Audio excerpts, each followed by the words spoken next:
Chapter 21, Elena 2. Meanwhile, Elena was walking home. I wonder when the next big gate will show up. I need more opportunities to increase my strength so I can walk uninhibited on this world and maybe even explore new worlds. Elena was always a girl with plenty of ambition. For this reason, she had trained and risen through the ranks of her guild until she was one of its top talents. Only in the past year and a half had her motivation for strength gone through a slight change. But this slight change didn't mean that the core of her personality has changed. At the end of the day, Elena was still a person who wished to explore the universe and become a peak powerhouse that surpassed even the demigod level that had recently been discovered. Thinking about how she should raise her strength, Elena walked down the dark streets lit only by the occasional street lamps, and unwittingly ended up taking a nearby alleyway as a shortcut. Suddenly, she sensed a presence behind her. "What a surprise that we just happened to meet here," came a pretentious and irritating voice. Elena turned around to see Jin standing at the entrance of the alleyway. He was dressed in dark clothes, and if one wasn't aware of his status, they'd immediately call the cops on this suspicious-looking individual. Though it wasn't like the police could do anything to him either way. Elena panicked. She had been so deep in thought that she had failed to realize she was being tailed, and since it was Jin here, the reason was undoubtedly something sinister. "What do you want with me?" Elena said as she tried to put up a strong front, but the subtle shaking in her body gave her away. Jin was so incomparably excited when he saw this prideful woman trembling in his presence that he almost pounced on her right away, but he managed to contain himself. Elena, don't be so hasty. Why don't you come have a nice and friendly conversation with this young master?" he said with an expression that directly opposed the words nice and friendly. Jin walked forward, lustfully eyeing Elena's voluptuous body. After reaching second class, she had become even more beautiful than she was when he first saw her. Her shoulder-length sea-blue hair glistened in the moonlight, and her eyes were like two shining sapphires that Jin couldn't help but feel drawn into. Her body was curvaceous in all the right places, with breasts that would make any man go red with lust. Jin smiled lewdly as he thought of all the things he would do to her tonight as he finally reached her. Elena was backing away fearfully with his every step forward, but with his level, he easily caught up to her. What are you scheming, Jin?" Elena shouted as she tried to attract attention to the alleyway. However, it was late at night and the streets were largely empty. Those who were out at this time weren't the type to help a damsel in distress either. Elena turned as she attempted to run away, but Jin caught her wrists and pinned her down to the ground. "What's the rush, Elena? Do you hate me so much? All I want to do is talk." Even as he spoke such innocent words, Jin tried to run his hands down her exquisite face. However, Elena didn't allow that to happen. She wrestled for control, forcing him to give up on his attempts. Still, Jin didn't care. He would finally take what was his. He didn't care if she was sullied or unwilling. All he wanted was to use her and then throw her away like trash. As Jin's hand went towards Elena's heaving bosom, he felt his euphoria heighten to a new level, and he looked towards Elena's face so he could witness the look of despair she held. However, he was bound to be disappointed. When his eyes met hers, all he saw was contempt. Elena's helpless expression was nowhere to be seen, as currently she wore a cold smile on her face. In this position, how could Jin even think about running away? This was what Elena had been aiming for. Elena was someone who spent almost every day diving into gates and fighting life or death battles with various beasts. With this kind of lifestyle, what kind of dumb joke would it be if she was scared of the likes of Jin? Elena swiftly grabbed Jin's wrist, preventing him from escaping. Jin used everything he had to try and escape, but it wasn't an option from the start. Jin had only just entered second class, while Elena was already 15 levels ahead of him. Today, she had thoroughly decided to teach him a lesson. When he had openly pursued her even after she rejected him countless times, she ignored him. When he bought out her guild to coerce her into joining him, she ignored him. And when he had pushed Damien into that gate 1.5 years ago, she had pushed down her rage and ignored him. This wasn't out of respect, adoration, or any positive feeling. Rather, it was solely due to his backing. But in this kind of situation, why would Alina continue to care about something as superficial as backing? Looking at Jin, whose face had paled in horror, Alina felt a strange sense of satisfaction. Could it be that I'm a sadist? Or is it just that this guy is such an asshole that anyone would become a sadist in front of him? At the end of the day, she didn't care. Thinking of a great idea, Alina cut Jin's pants off, leaving him stark naked from the waist down, before frowning in disgust. Damn, it really pisses me off that I have to look at this thing, but it'll be more fun seeing him run down the streets like this, so I guess I'll let it slide. Alina invoked her mana, and a holy white light appeared at her fingertips. Well then, since you like to think with this little, wait, no, little isn't enough, should I say tiny or microscopic? No, even an ant's dick is probably bigger than this thing. You seriously have a lot of guts to go around acting all high and mighty with this atom-sized thing between your legs. Ah, I'm getting off topic. Jin almost coughed blood and passed out just from that. It seemed that Alina had inflicted a critical hit before she even did anything. Ignoring Jin's situation, Alina continued.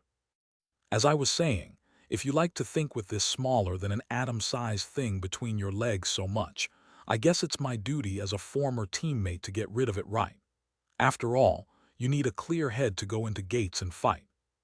Jin's face paled even further as he realized what she was about to do, but he was unable to escape from her grip.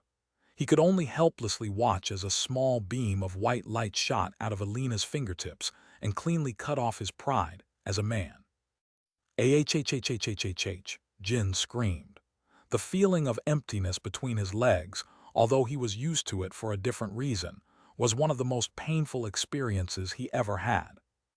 Alina smiled looking at such a Jin as she proceeded to cut his Achilles tendon so he couldn't move. As a second class, Jin could easily heal this small injury, though he'd never be able to regain his manhood. Alina did this so that Jin would only be able to leave the alleyway after he healed, which would be in the morning when the streets were plenty populated. Taking his phone and crushing it so Jin didn't have an easy way out, Alina threw him to the floor and walked out of the alleyway with an eerie smile on her face. Alina suddenly had a silly thought.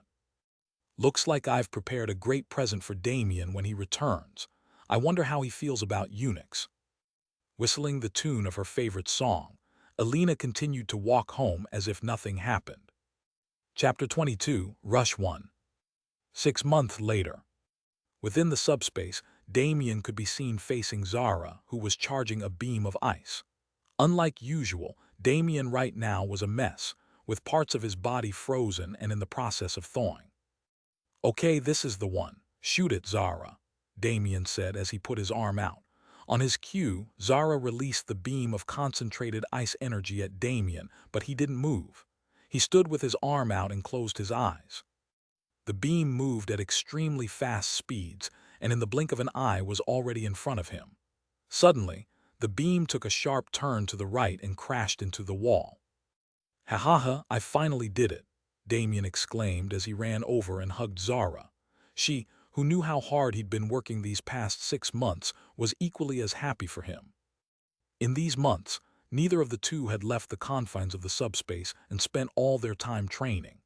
At the beginning of their stay, Damien had spoken to Zara about many things, and after observing her with his all-seeing eyes, he noticed that she had an untapped affinity for both shadow and ice. It turns out that Zara had never had time to focus on her affinities due to constantly living in hiding, so she had never developed them. Now that she had time and a sparring partner, she made immense improvements. Unlike Damien, who was the type to charge headfirst into battle and use brute strength to win, Zara was specialized in concealment. In these past 6 months, she had exponentially increased her combat ability and attack techniques through the use of her ice element, while she mainly used her shadow element for stealth and utility. If she was placed in the same situation Damien had found her in once more, she would easily be able to kill most of the beasts in the tide and escape before the wyvern even had a chance to show itself. What's more, her concealment prowess was top tier. Damien mused that even peak second-class beings would be unable to sense her in her concealed state. The only reason he could do so was because of their link. Zara's favorite skill, however, was one she developed based on the pact she formed with Damien. It was a simple ability that allowed her to live within his shadow. Although Damien didn't understand why, Zara felt the most comfortable within his shadow and tended to spend most of the time when they weren't relaxing or training there. Her ability to fight together with Damien as a team also improved immensely. Now, all she needed was combat experience using her new affinities, which she can easily gain in their descent to the 50th floor. Damien wasn't sitting idly these 6 months either. Damien had begun training with his black lightning, attempting to understand its properties. This came much more naturally than he expected, and he effectively raised its level to the point where its infusion into its body gave a 5x multiplier in speed, and its power, when infused into his blade, was immense. His swordsmanship had also seen steady improvement. 6 months didn't seem to be enough time to create his unique sword art, but he had taken steps in the right direction. With the rough outline already in place, all Damien needed to do was continue practicing and perfecting it until it was complete. His greatest improvement, however, was his spatial affinity. After reading up on Kurt's insights into spatial element, Damien was enlightened on which path he wanted to take with his ability. First, he practiced his control over singular points in space as a prerequisite, and then, after 3 months, finally had the understanding towards the element to create his own subspace. Although it wasn't as complex as Kurt's and couldn't store living beings, he had essentially created himself an inventory. It took all his mana to cast, but didn't require mana to be maintained. Furthermore, as long as he leveled up and increased his mana capacity, he'd be able to enlarge the space within it. After this, Damien further refined his understanding of the concept of a single point in space and worked towards gaining absolute control over that single point. And finally, at the end of their 6-month training session, he had grasped the ability to control vectors using points in space as a medium. You have obtained a glimpse into your path to second class. Due to your enlightenment, your legends have been enhanced. Seeing this system message, Damien finally remembered to check his status. Come to think of it, I haven't checked my status since the 20th floor. I wonder what kind of changes there are. After having a long break, Damien had realized why he had forgotten about his status. Perhaps it was a subconscious decision, but Damien didn't want to know how much time had passed. He remembered recently that his status had a section that showed his age, and that would obviously designate the time. However, he was already this far and already so close to leaving the dungeon, so he had decided that he would check his status. No matter what happened, he still had the same goal. Resolving himself for what was to come, Damien summoned his status. Status. Status. Damien Void. Half human, half beast. Male, age 19. Level 49, Spatial May. Experience value, 40,300/49,000. Title S, Bearer of the Void Physique Evolver. Affinities, Space Lightning. Physique, Void Physique. Magic Power, 2500. STR, 250.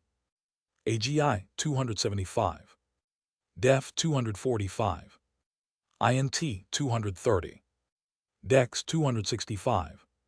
Skills, Warp Level 3, Spatial Control Level 4, High Level Regeneration Level 2, Sword Mastery Level Max, Mana Sense Level 5, Devour Level 5, Spatial Magic Level 5, Lightning Magic Level 5, Inventory. Trait S, Shock Absorption, All-Seeing Eyes Level 2. Damien exhaled a long breath as he tried to calm himself down. 2 years. It's been 2 years of constant fighting, killing, and growing stronger. I have no idea what's going on with Earth right now or even if my mother is still fine, but I can't let these things weigh me down. All I need to focus on is returning. Luckily, Damien had already prepared himself for much worse scenarios than this one, so he had a relatively easy time calming down. However, it was still a bit hard for him to accept reality. Sensing Damien's complicated emotions, Zara walked over and nuzzled up to him. These past months, Damien and Zara had grown extremely close to each other. They were alone in this world without anyone else, so it was natural for them to become each other's support system. And indeed, petting Zara's silky smooth and fluffy fur was a great way for Damien to get a grip on himself. Laying down using Zara as his pillow, Damien began planning his next steps. First comes the obvious. Kill the wyvern and whatever boss is on the 50th floor and escape the dungeon. After that, it seems the Adventurers Guild is my best option. I have no desire to be tied down to some empire in a foreign world. Damien continued this thought process. I can't plan ahead of this without knowing the current situation on the surface. After all, who knows how long it's been since that Kurt guy built this place. Even the treasures he left were mostly for strengthening the body, so I gave them all to Zara. The only real benefit Damien got from this subspace was information and a safe environment. But Damien wasn't complaining. Information was what he needed most right now, and the environment had helped him consolidate his current power to its peak. All that was left for him was to kill the wyvern and acquire his second class. That's right, everything else comes after. Let's take things one step at a time. Damien suddenly grinned. His change in attitude surprised Zara, but she didn't think too much of it until he suddenly stood up. All right, come on, Zara. It's time to go dragon hunting. Chapter 23, Rush 2. On the 40th floor stood a massive wyvern, whose rage and excitement were evident in its eyes. Not long ago, he had sensed that extremely potent bloodline aura re-emerge in roughly the same position it had been when he lost it. In his excitement, he was preparing to leave his stronghold and catch that beast before it could run again, but he realized he didn't have to put in so much work. That aura was already speedily making its way towards him. The wyvern stood up, its head held high in pride, as it looked towards the entrance to the 40th floor. But what emerged in front of him wasn't what he was expecting. Rather than the wolf he had been chasing, the one that emerged from the entrance was the bipedal beast that had aided the wolf. However, the wyvern wasn't mad at this fact. He had always felt it was a stain on his record to let someone weaker than him escape his grasp, and he felt that killing this beast was the best way to regain his honor. Plus, he felt that bloodline aura on the bipedal beast now, meaning he'd reap the same rewards by consuming it. When Damien emerged on the 40th floor with Zara concealed in his shadow, he expected the wyvern to immediately attack, but it seemed he had underestimated the temperament of this beast. The wyvern stared down at Damien as if provoking him to attack. And although Damien wasn't provoked, he was indeed rushing to kill this beast. During his 6-month stay in the subspace, Damien had read up on the various beasts in the world. It seemed that all beasts were descended from what was known as god beasts. The bloodline of these god beasts within them became more potent as beasts evolved, and when they reached 5th class, normal beasts could also walk the path of becoming god beasts. One of these god beasts was the true dragons.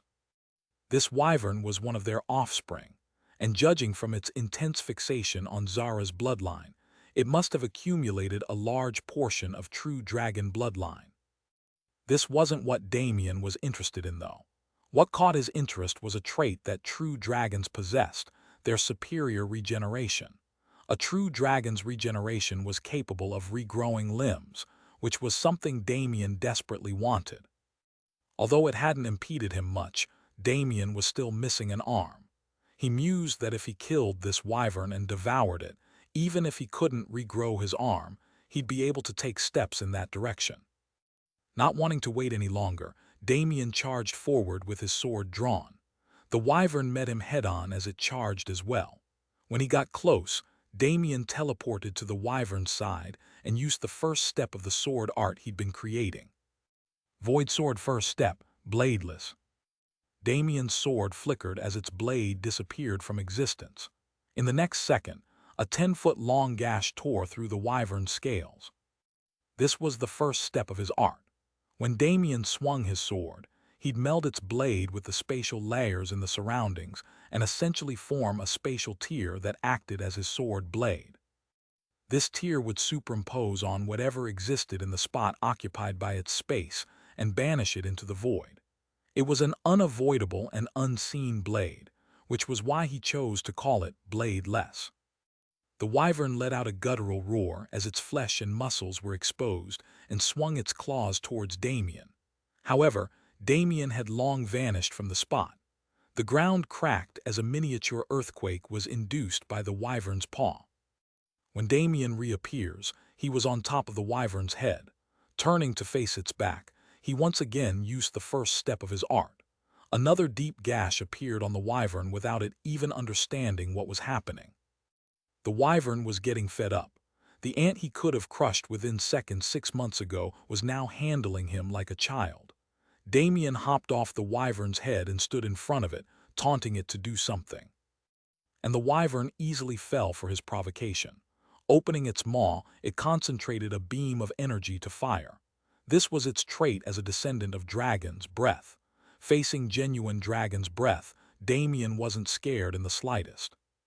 When the beam fired, it sundered even the space around it as it charged unimpeded towards Damien. This is the perfect practice dummy, Damien thought as he looked at this attack. While Damien put his whole focus towards the breath attack, using it to perfect his vector control, a subtle shadow detached from his own.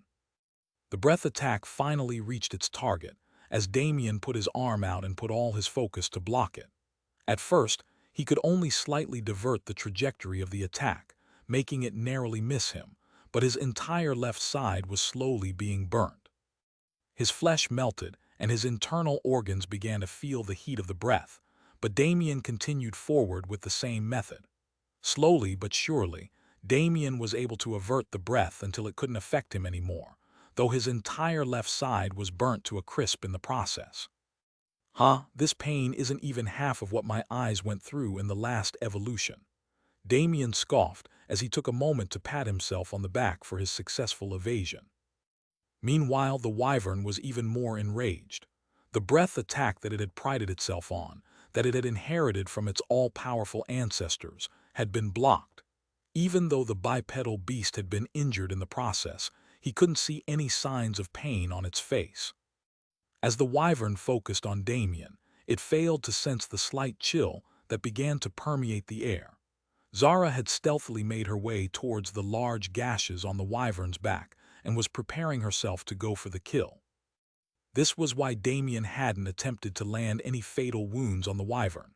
All he wanted from the wyvern was its experience and its corpse. Zara, however, was constantly chased by this wyvern and its underlings for large periods of time. Over the past 6 months, Damien had also discovered that Zara's parents were the previous inhabitants of the 40th floor and had been killed by the wyvern months before his arrival. Naturally, with this kind of grudge, Damien would allow her to get the kill.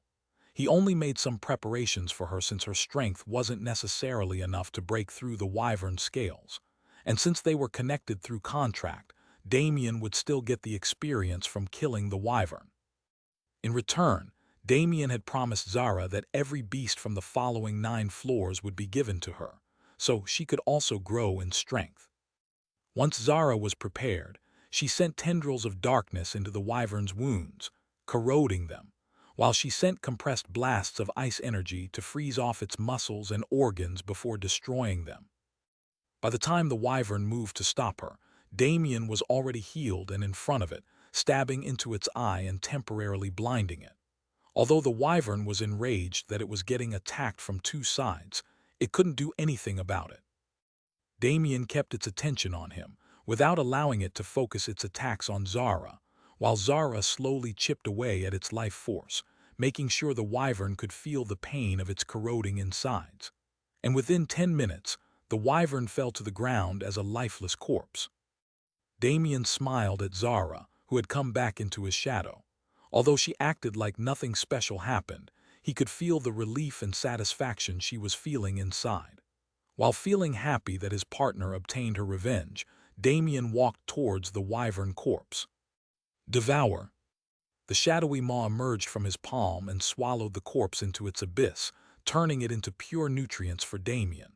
Zara was shocked as she watched, but Damien had already warned her of what he was about to do, so she didn't panic. After all, he was going to be in a load of pain after his devouring. And a load of pain was indeed what he felt. With the Goblin King, it was his muscles, tissue, and tendons. With the spider, it was his eyes. Now with the wyvern, the intense pain he felt was concentrated in his throat. Although different from the spider, his bodily defenses were also being significantly raised. As time passed, multiple dragon-like scales appeared and disappeared on Damien's skin, while his eyes became reptilian before that receded as well.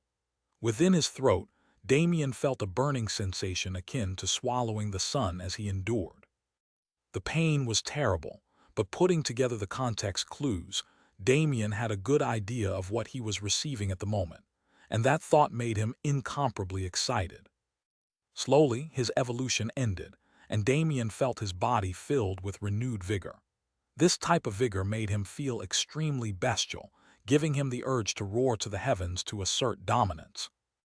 And roar he did. It was the roar of a king, the roar of a dragon, and with this roar came a destructive, semi-translucent beam of energy that destroyed everything in its path. Damien had acquired the dragon race's most prized trait, breath. Chapter 24, Rush 3. The 40th floor, which used to be a pristine cavern with patches of lush greenery, was now covered in dust and falling rubble. The ceiling had collapsed, and almost everything on the ground had been shredded to pieces. This was a result of Damien's roaring. Once he came back to his senses, Damien's gaze landed on the destruction he had just caused. He smiled at this scene, seemingly proud of his work. Although Damien was happy about his new breath ability, he was more excited by the fact that it incorporated his affinities rather than just being a fire-based ability.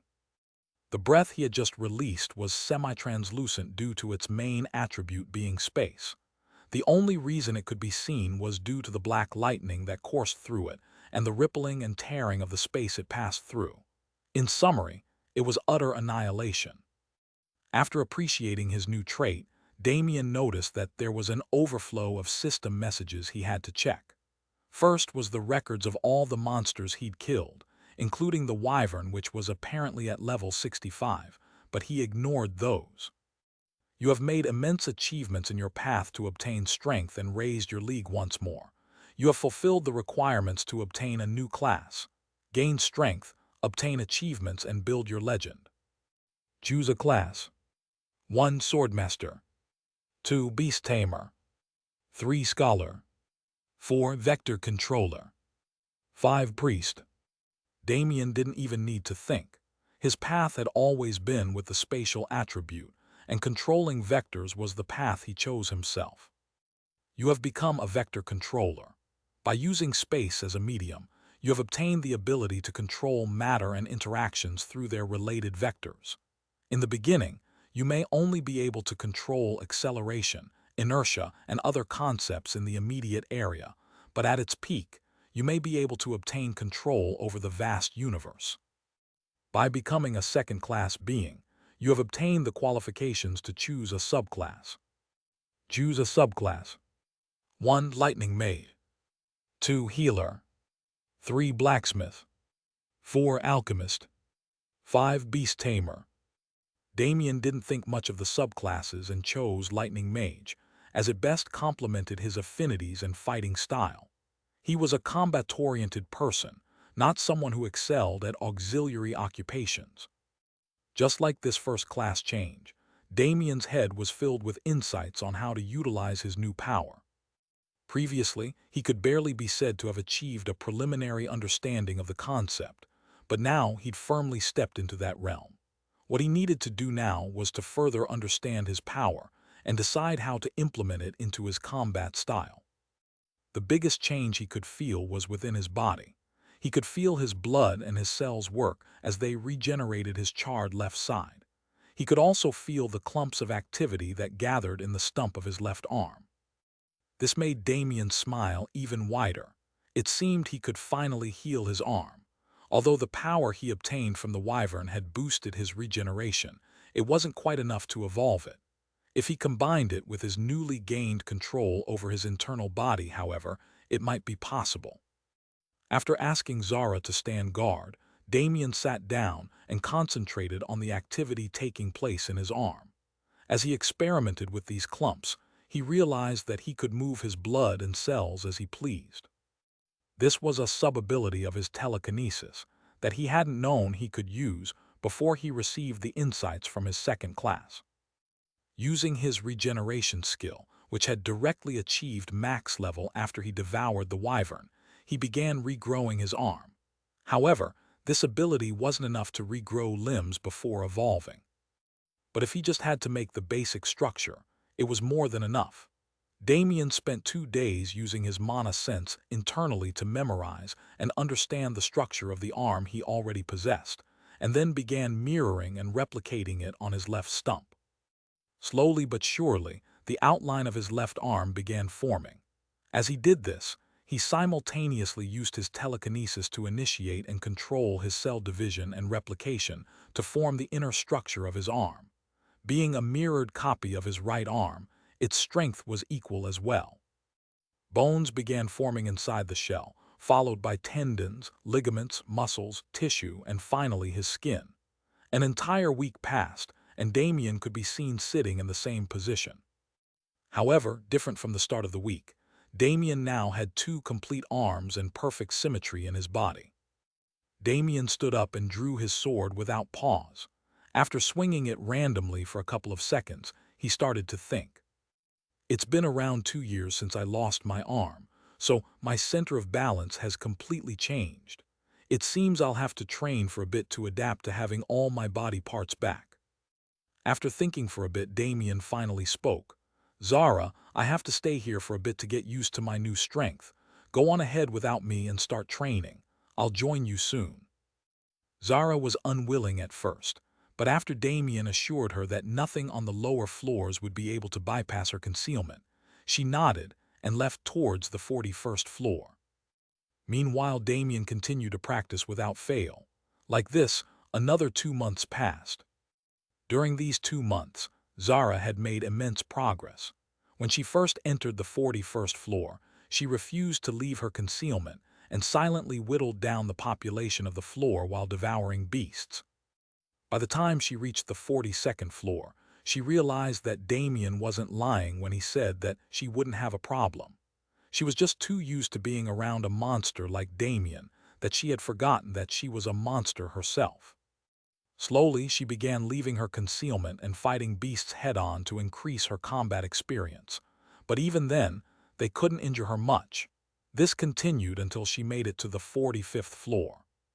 On this floor, she met a beast that looked like a massive lion, and she decided to challenge it.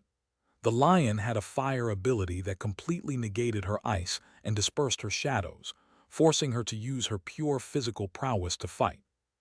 She stepped through the shadows and capitalized on her greater speed to run around the lion and accumulate bites and scratches. However, this was the first fight since she started where she couldn't come out unscathed. While she was aiming to kill the lion by viciously biting into its neck, the lion had slashed her with its giant paws infused with fire, leaving a huge gash on her side that continued to burn for some time. Luckily, she had killed the lion, so she vanished into the shadows and covered herself in a coat of ice. This was the first experience that let her know the importance of defense. Zara continued to fight within the next 4 floors and reached the 49th floor as a true first class. With her evolution, she had gained 2 extra tails. It seemed to be related to her bloodline, but what exactly her bloodline is remained a mystery. Her body, although not as tough as Damien's, had been thoroughly refined through her constant battles, and her affinities had become much more versatile. She had also created a new skill that allowed her to cover her body in ice armor, enhancing her defense to another level. When she came back to the 40th floor to show Damien, he was genuinely impressed. With her 3 tails, fallen angel-like wings, pitch black fur, and pristine whitish-blue ice armor, she truly looked like a beast straight out of some old mythology. Damien had also adapted to his new arm and corrected his body balance. With this, he was finally ready to kill the 50th floor boss and escape the dungeon. When they entered the 50th floor, though, The boss was something completely outside of his expectations. Chapter 25, Rush 4. The scenery on the 50th floor was similar to that of the floors leading up to it, but for a different reason. Patches of lush greenery could be seen here and there, but the most jarring part of the area was the random areas of destroyed trees and land. It seems that the 50th floor was originally something akin to a small forest, but whatever lived here had torn it down. Wood bark was strewn around, with some pieces in a half-charred state. Grass and plants that used to stand tall were withered and dead, and a foul stench permeated the air. In the center of all of this was a creature unlike anything Damien had witnessed before.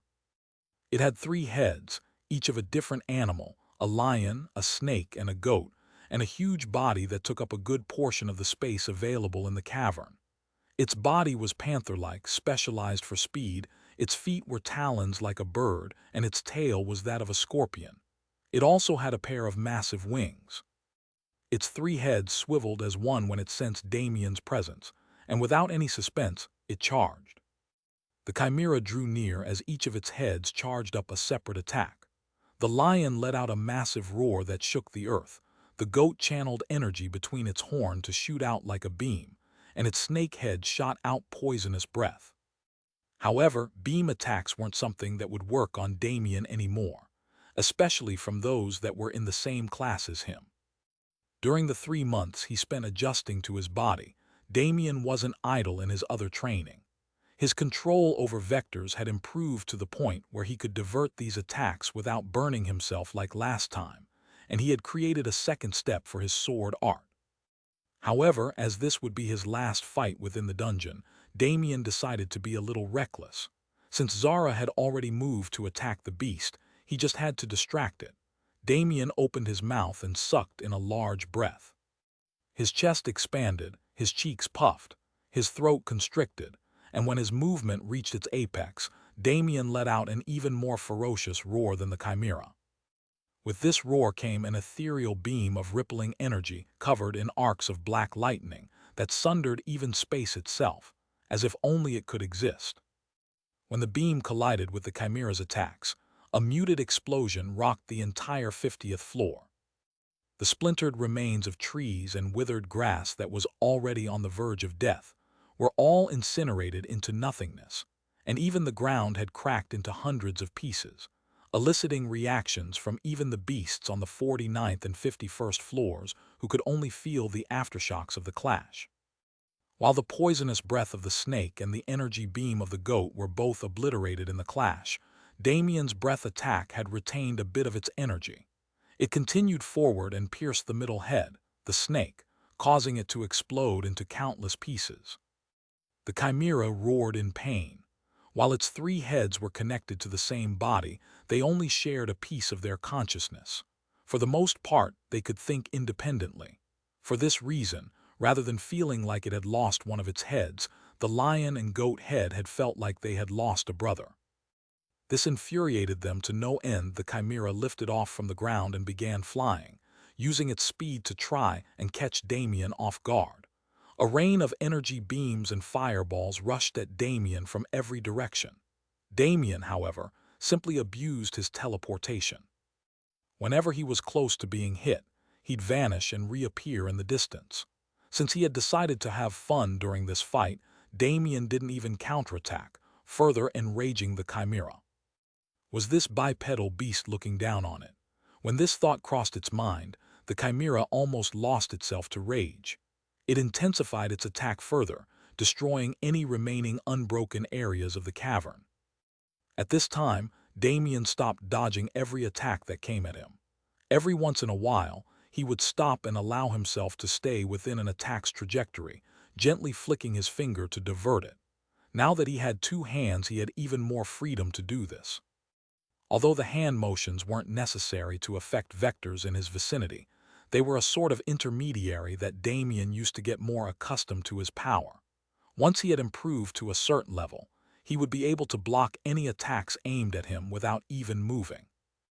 Damien continued to wave his arms, looking like a conductor leading an orchestra. However, this was no symphony.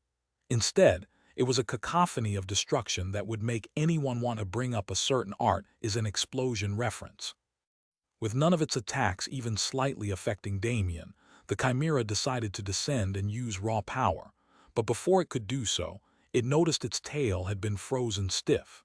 In the next moment, the entire tail shattered, and blood spurted out from the point where it used to connect with its body. Next, tentacles made of shadows latched onto its wings and bound them, before another portion of shadows came together in the form of a beast. This was naturally Zara, who had used her own wings to fly beside the beast in concealment while waiting for the opportunity to strike. Although she could have attacked much earlier, she could feel how much fun Damien was having and decided to let him play for a bit longer. However, he had already been wantonly teleporting and manipulating attack trajectories for the past 20 minutes, and she was getting bored. Once Zara materialized, she quickly used her razor-sharp teeth to tear one of the Chimera's wings off while using her claws to incapacitate the other one. As the Chimera fell to the floor, Zara went for a fatal attack, before abruptly stopping and fading back into concealment. This was naturally Damien's doing. Now that playtime was over, he decided that this beast was the best practice dummy for the second step of his sword art. With the beast falling, Damien rushed into the air to meet it as he left after images in his wake. Then, his figure became ethereal as he danced around the beasts.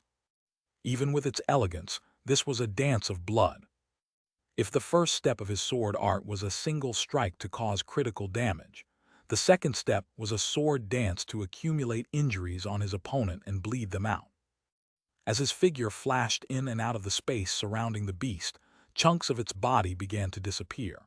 They weren't mangled or sliced like a normal sword would do, rather they had been banished from existence, floating somewhere in the infinite void. When Damien was finished, only about 1/3 of the beast's body remained. Damien landed on the ground, his steps not even raising dust as behind him, the figure of the beast fell with a resounding thud. Void Sword Art Second Step, Dance of the Void. His entire sword dance that had cut a 75-meter-long beast into a 25-meters-long flesh bag had only lasted the amount of time it took for the beast to fall to the floor after its wings were clipped. In the first place, the entire fight was pointless. Damien could have ended it in the first 5 minutes if he wanted to, but he had grown quite attached to the dungeon that had been his home for the past 2 years. For this reason, he decided that the best way to bid it farewell was with a grand battle. As the experience poured in, Damien went to devour the corpse of the Chimera, but before he could, it turned into particles of light before sinking into the floor. In the space it had previously occupied stood a grand formation, which looked like a giant circle filled with mysterious patterns. Damien could feel the spatial fluctuations emanating from the formation and wanted to study it, but he knew it wasn't the time. This dungeon had 100 floors and he had only cleared 50. He had naturally planned to come back once his business was settled and finish what he started. He could study the formation then. Looking at the formation, Damien felt his anticipation rise along with slight anxiety. He then quickly checked his inventory to make sure he had brought everything he needed. Within it was all the books he thought would be relevant later that he took from Kurt's subspace, his cracked sword that had accompanied him from the beginning of his journey, and the carcasses of hundreds of beasts that Zara had slain on the previous 9 floors. Although he wanted to go further up and grab more carcasses, he only had so much space in his inventory, so he made do with what he could. Damien then resolved himself and started walking towards his lifeline to exit the dungeon. Zara, this is our ticket to leave. The surface I told you about on our first meeting is just past this formation. Sensing Damien's turbulent emotions, Zara emerged from his shadow and nuzzled up to him, showing her support. Damien smiled at her little gesture. That's right. Everything is already planned out and we're already strong. What am I even worrying about? After he assured Zara that he was fine, she returned to his shadow, and without further ado, he stepped into the formation. What greeted Damien was a blindingly bright light and the beautiful smell of nature. After 2 grueling years, he had finally reached the surface. Chapter 26, Surface 1. Lush greenery in every direction. Tall trees with beautiful foliage, flowers of all colors, bushes, healthy grass lining the entirety of the ground, and most importantly, a bright blue sky. Clouds drifted calmly along the beautiful blue sky as a huge sun stood tall in the distance. The warmth it gave off, the freshness of the manna in the air, the subtle wind brushing against his cheeks, these were the sensations Damien was taking in with bated breaths. Even if he wanted to doubt whether or not he was still in the dungeon, the sights around him refused to let him do so. Without his knowledge, tears were running down his cheeks. Reality had finally set in. Damien had escaped from that hellish cycle of killing, devouring, evolving, and descending. Standing beside him, Zara was also feeling intense emotions. The only thing she'd ever known was the walls of the giant caverns that made up the floors of the dungeon. When she was little, her parents would tell her stories of a world beyond those walls, but she always took them as fairy tales. Only when she met Damien did she realize that the place her parents had spoken about was real. As she gazed at the scenery around her in wonder, Zara felt like everything she had been through to get to this point was worth it. And when her gaze landed on the one who made it all possible, she felt unknown emotions overwhelming her. The duo stood like that for many minutes, silently admiring the fresh air of Aparin before Damien decided to move. There were a few things he wanted to do when he got out of the dungeon, and this was one of them. Spreading his mana sense, Damien found what he was looking for. He then began to run to that location. Though he could have reached it immediately by teleporting, Damien was too lost in the feeling of freedom that he didn't care for such trivial things. Zara followed him happily, similarly basking in the sensation of fresh air as they reached the destination. A large flowing river. The water was clear enough to act as a mirror, and the mana within it allowed plenty of life to thrive. Without thinking twice, Damien jumped in. Submerged in the cool water, Damien smiled. Maybe it hadn't mattered back when his only thoughts were on survival and escape, but now that he was free, he desperately felt the need for a bath. It had been 2 years since he had taken one, and frankly, he stunk. Not just him, but Zara as well. There weren't many water sources in the dungeon, and most beasts satiated themselves with the blood of the fallen. This was why there weren't many proper ecosystems within the dungeon. Although Damien mused that there was most likely water on the lower floors, considering how plant life increased as he descended. Running his hands along his skin, Damien watched 2 years' worth of dirt and grime rub off, leaving smooth skin that looked like the work of an artist. After washing himself completely, Damien left the water and looked at his reflection. There, he saw a man that bore barely any resemblance to Damien before his fall. He was just shy of 2 meters tall with hardened muscles that looked sculpted out of the finest minerals.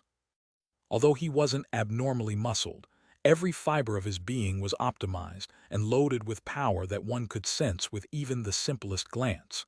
His body was basically perfection incarnate. His face was just as chiseled. He had a sharp jawline and sword-like eyebrows. His nose and mouth were also proportioned just right. His hair was like a cascading midnight waterfall with streaks of silver akin to shooting stars. However, his most jarring feature was his eyes. His irises were still a mix of his original deep amethyst and blood red, swirling in a yin-yang pattern, but now held tinges of gold that flowed like particles. His pupils were not normal anymore either. They were shaped like a black cross that ran down the middle and towards the edges of his irises, almost like he was an anime character. These pupils were the effect of his all-seeing eyes. He honestly looked like some sort of immortal cultivator. The only stain on his appearance was his clothing, which consisted of what, at this point, was just a rag that covered his manhood. With 2 years spent in that insane environment and the constant evolution of his body, how could Damien have retained his clothes? Even he hadn't put much importance on this fact until he looked at his reflection and realized it. While Damien was admiring his appearance, Zara had also finished cleaning up.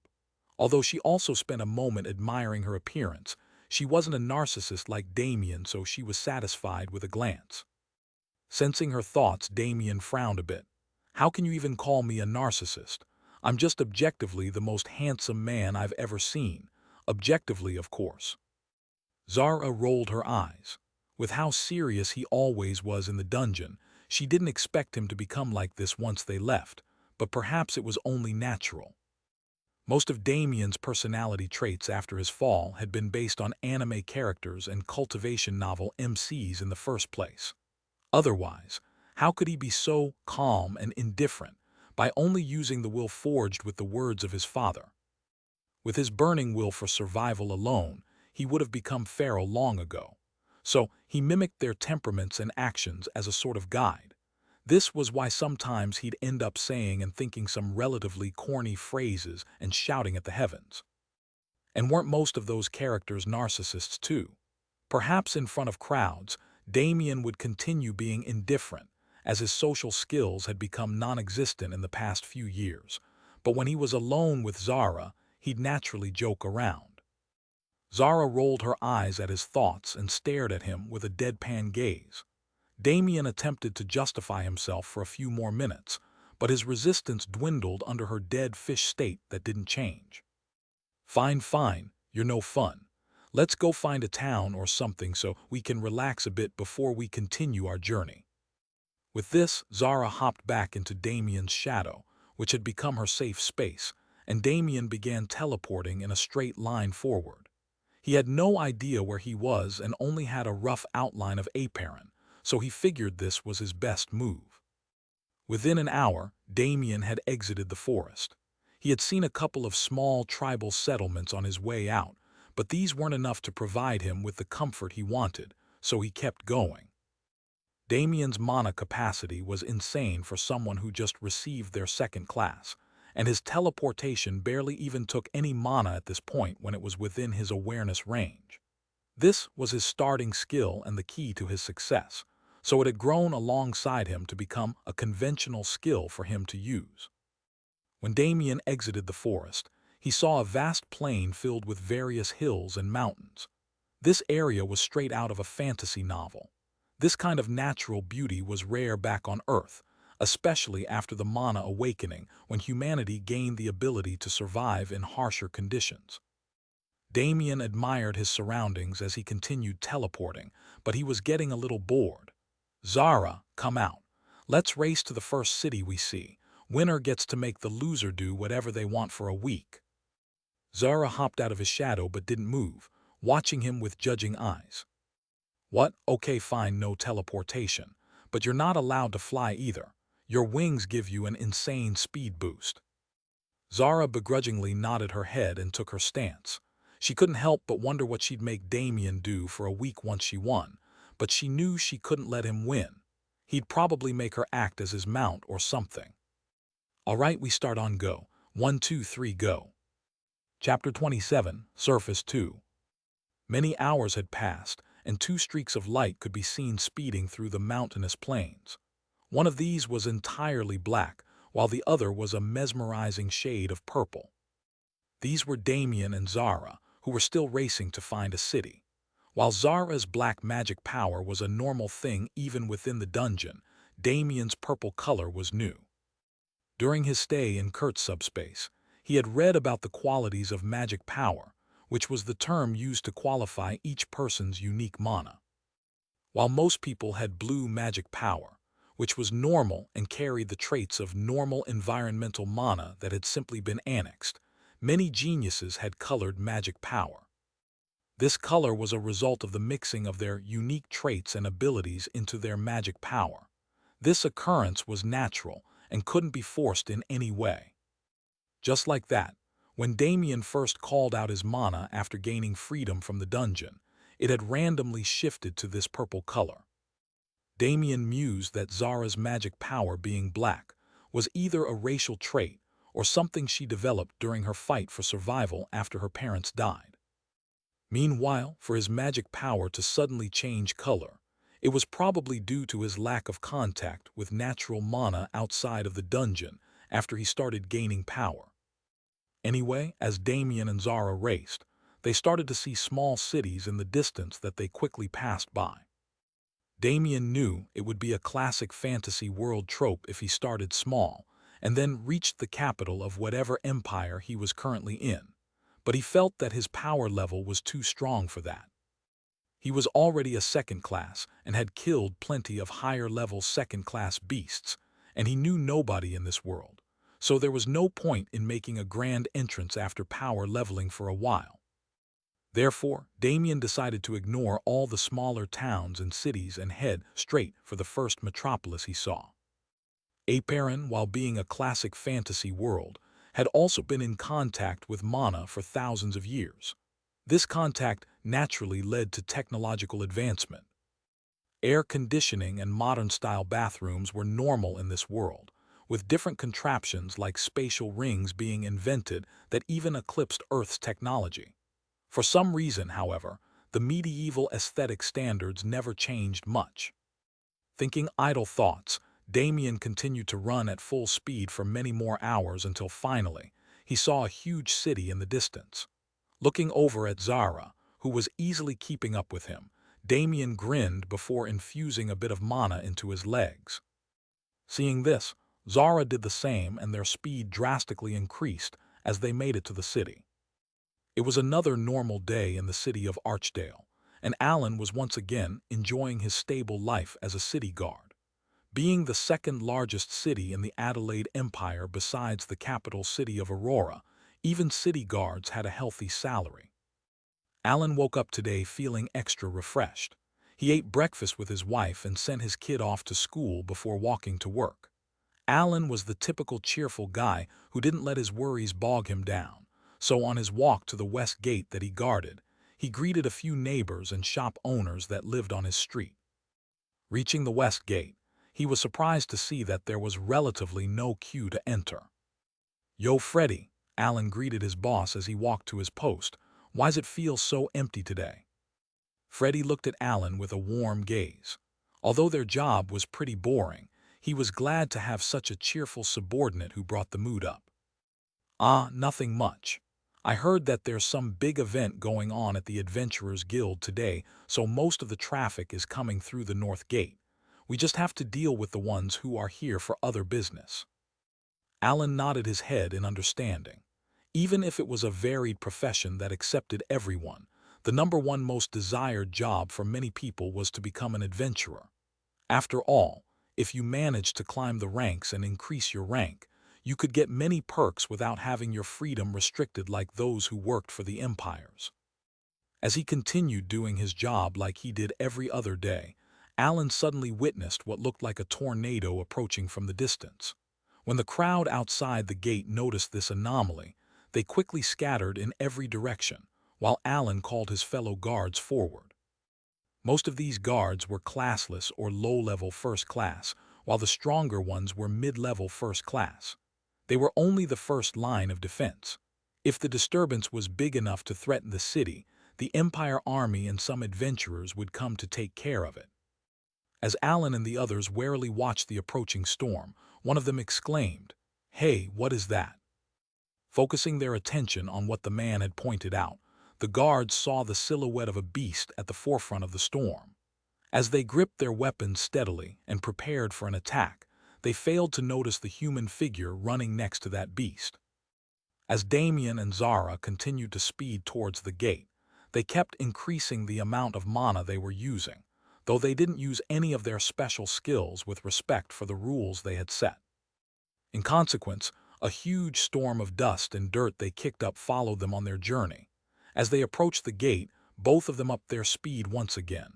Looking at Zara, who was matching his pace, Damien suddenly had a wicked thought. Revolving his lightning through his body, Damien shot forward, leaving Zara in the dust before abruptly stopping around 10 meters away from the gate. Only a second later, Zara joined him. "Ha ha ha, looks like I win," Damien said as he laughed rambunctiously. "Be prepared to be my mount and pillow for the next week, Zara." Zara was visibly annoyed. When they set the rule that they weren't allowed to use their special skills, they had never mentioned affinities. If she had thought of that, she could have merged with the shadows and appeared in front of the gate in an instant. When she heard that he wanted her to act as his mount, she felt even more indignant, but Damien wouldn't let her off easily. Zara pounced at Damien and began slapping him with her paws to further showcase her indignation, and Damien continued to laugh, feeling nothing from her light pats. Meanwhile, the guards stood at the gate dumbfounded by the scene in front of them. The giant wolf that they thought was a wild beast was accompanied by a human, and from the aura they felt from the brief moment these two had showcased their abilities, they were incredibly strong. And when the wolf had pounced on the man, rather than being crushed or pushed to the floor, he just stood there acting as nothing happened. To further add to this, the man was incredibly handsome, making the guards forget all their fear due to their envy. Seeing how the man was dressed in only a rag that covered part of his bottom half, one of the guards lost himself to envy and was about to shout at him that he couldn't enter before he was abruptly slapped on the head. Turning to look, he saw that it was the usually cheerful Alan that had done it. Alan was a wise man, and seeing the speed and power that was barely even showcased by these two beings, he realized that they were both leagues stronger than anyone present at the moment. For this reason, he decided to be civil. "Excuse me, sir, I'm afraid you won't be able to enter the city with that appearance. As there are plenty of children around, it might be a bit too indecent." It was only at this moment that Damien realized there were other people around. Briefly glancing at the man who he deemed as a guard, he looked down at his body, which was basically naked at the moment. It seemed as though he had once again forgotten that he didn't have clothes. "Ah, sorry," Damien said, reciprocating Alan's politeness. "I don't have any clothes or money on me at the moment." After thinking for a bit, Damien nodded his head and pulled the corpses of a few weaker beasts out of his inventory. "If you don't mind, could you go sell these for me and buy me some clothes? You can keep whatever change is left when you're done." Alan smiled, accepting Damien's proposal. Although these beasts were all first class, it was obvious from their corpses that they'd been slain effortlessly. Not only would he not risk offending someone this powerful, but he'd also make a good amount of money from the exchange. Alan stored the corpses in his spatial ring and walked into the city under the envious gazes of the other guards. About an hour or so later, Damien smoothly entered the city with Zara. Chapter 28, Guild 1. Damien was now dressed in a casual all-black outfit, consisting of a short-sleeved shirt, pants, and shoes that looked strangely similar to high-top sneakers from Earth. Taking some time before attempting to do anything important, Damien toured the city with Zara, who was now only around half his height and, frankly, extremely cute. Damien didn't know until a couple of minutes ago, but most beasts could freely change their size within a certain range after they acquire their first class. It's just that most don't choose to get smaller since being bigger was usually a sign of dominance. Zara only decided to shrink because she could see the fear on the faces of those around them, and she didn't want to deal with anything annoying while they were relaxing. However, this move of hers still ended up causing quite a few disturbances for them. You would think that Damien, this extremely handsome man, would cause plenty of heads to turn and women to flock, but that was wrong. Handsome men were everywhere on Aparen. After all, Mana had the effect of beautifying people. Although Damien was significantly more handsome than usual, it wasn't enough to make women go mad for him. On the other hand, an extremely cute wolf with silky smooth and fluffy fur that seemed to be begging to be pet was a fatal attraction. Not just women, but families with children also fake up occasionally and attempted to pet Zara, but she wasn't some pet. Damien attempted to warn the people, but they decided not to listen, and quite a few of them ended up with minor injuries as consequence.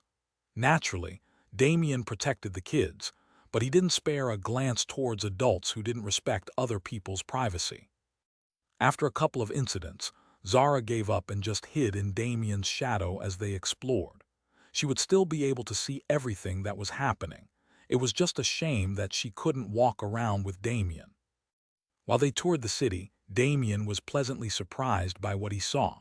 Most of the buildings were only 5 stories tall, as skyscrapers weren't a popular concept in this world, but the whole city had a nice feel to it. Shops lined the streets selling various goods: clothes, Weapons, potions, and many more items were on display. Damien also saw the occasional tavern and restaurant, making him crave cooked food, but he decided he'd visit them later.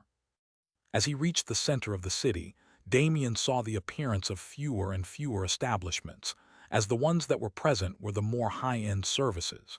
And then, he laid his eyes on a building larger than almost every other one in the city. This was the Adventurers Guild. He felt the urge to walk in immediately and continue forward with his goals, but he knew he should take some time to relax. He was finally out of his cycle of constant work, so he should relax when he can. Damien spotted an inn nearby and booked a room with some of the money he had gotten back from Alan. Although Damien told him to keep all the change, Alan still gave half of it back to Damien. He was a considerate guy and figured that Damien would need money for his stay in the city. Damien liked this trait and ended up only taking 1/4 of the money. The currency in this world was as Damien had expected. It used a system of copper, silver, and gold. Above gold were the white gold coins, but those were reserved mostly for the upper echelons and nobles of the empires. 1 gold was 100 silver, and the ratio was the same from silver to copper, but the ratio between white gold and gold was 1,000:1, making it a coin used only for massive or extremely expensive purchases.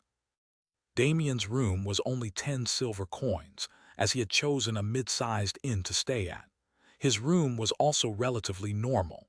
It was no bigger than a one-bedroom apartment on Earth and contained a connected bathroom.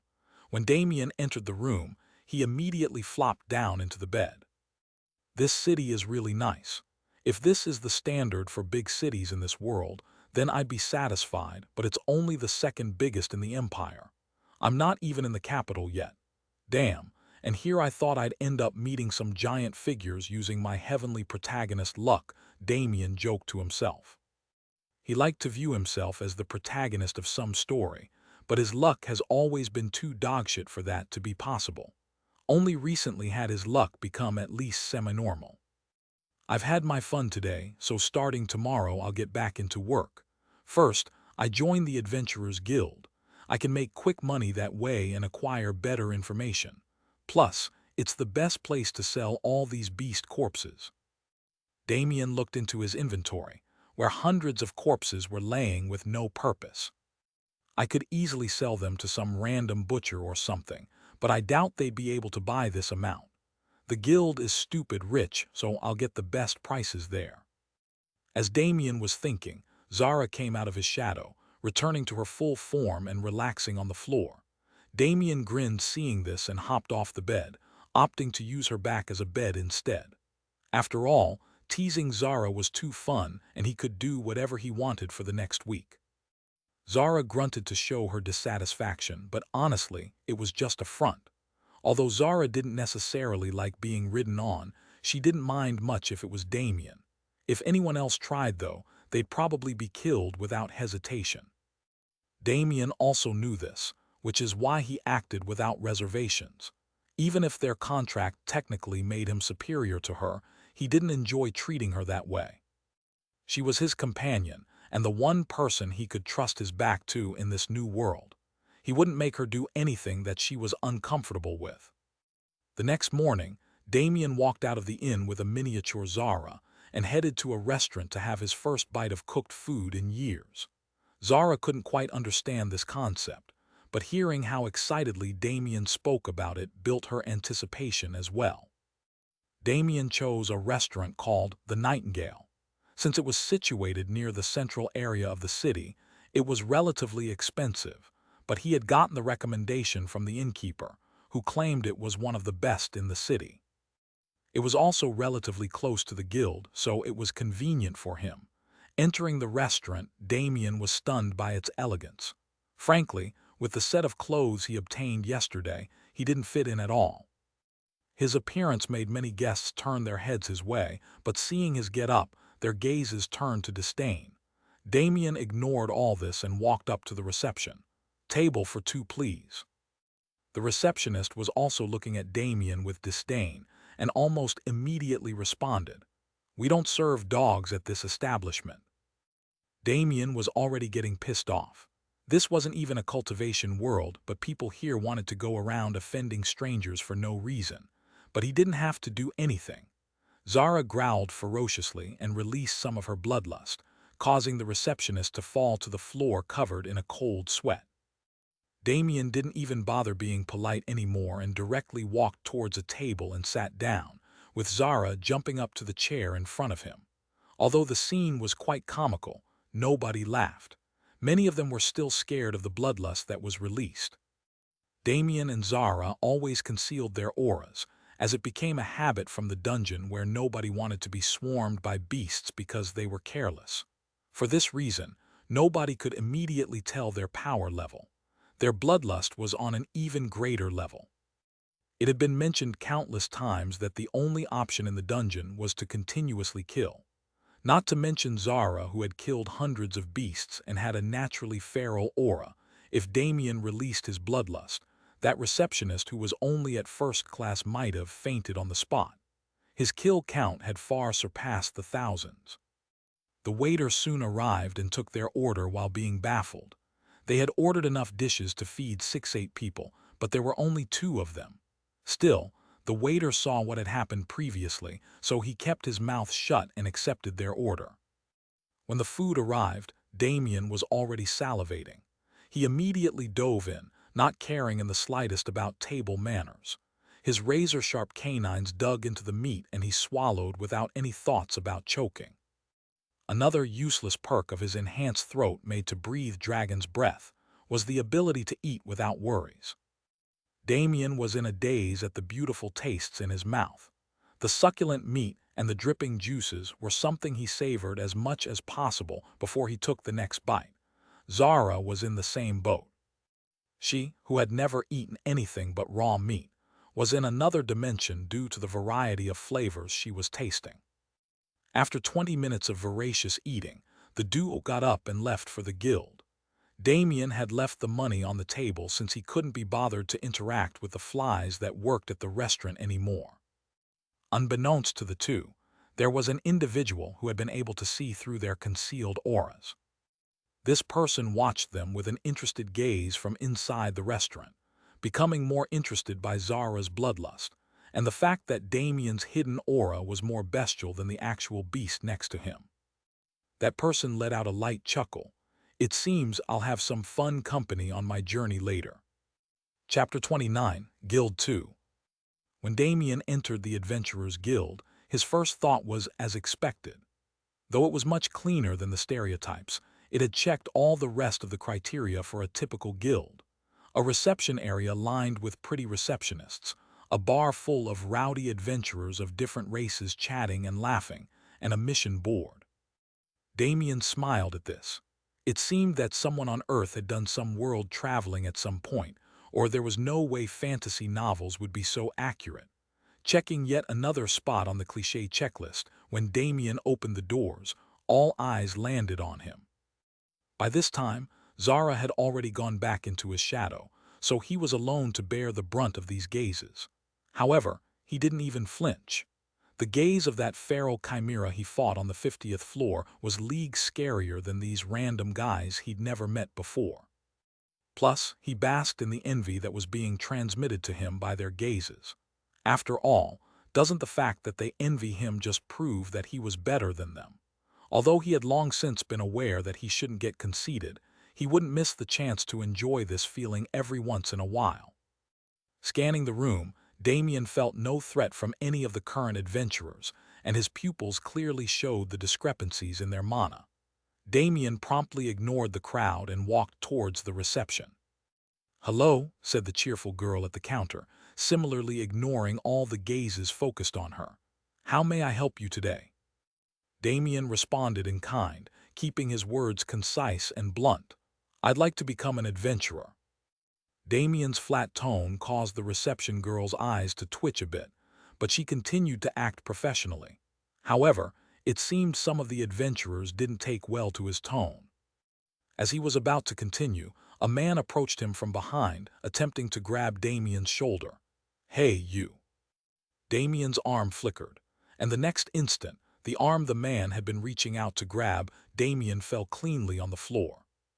"H." The man screamed, looking at Damien with eyes filled with horror. It wasn't any different for anyone else in the guild. They alternated their gazes between Damien and the man spurting blood on the floor before sprouting into a cold sweat, glad they weren't the one who decided to provoke him. Damien turned around, seeing the mess he made. He didn't feel anything for taking the guy's arm, even if he moved on instinct.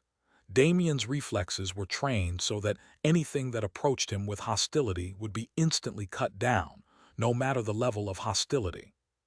Maybe it was a bit much, but this was how he'd been living for the past 2 years. It would take more than just a day or two for his old habits to calm down. "Wow," Damien exclaimed. "Hey man, it looks like something happened to your arm. It looks like my hand slipped. You should make sure to not grab people without permission in the future." With those words, Damien proceeded to ignore the man, turning back to the surprised receptionist girl. "Anyway," he said, "continue what you were saying." The receptionist girl was startled, but she had been working at the guild for a long time, so she was quick to regain her bearings.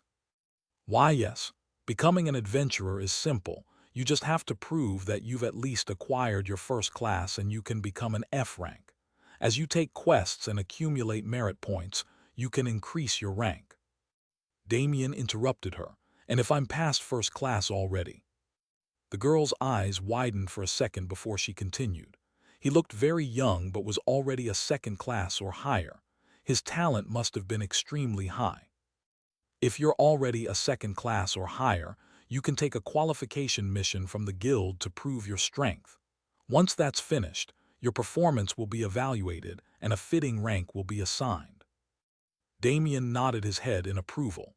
It looked like he wouldn't have to start at F rank with his strength and rank up by doing crazy quests like in Isekai anime.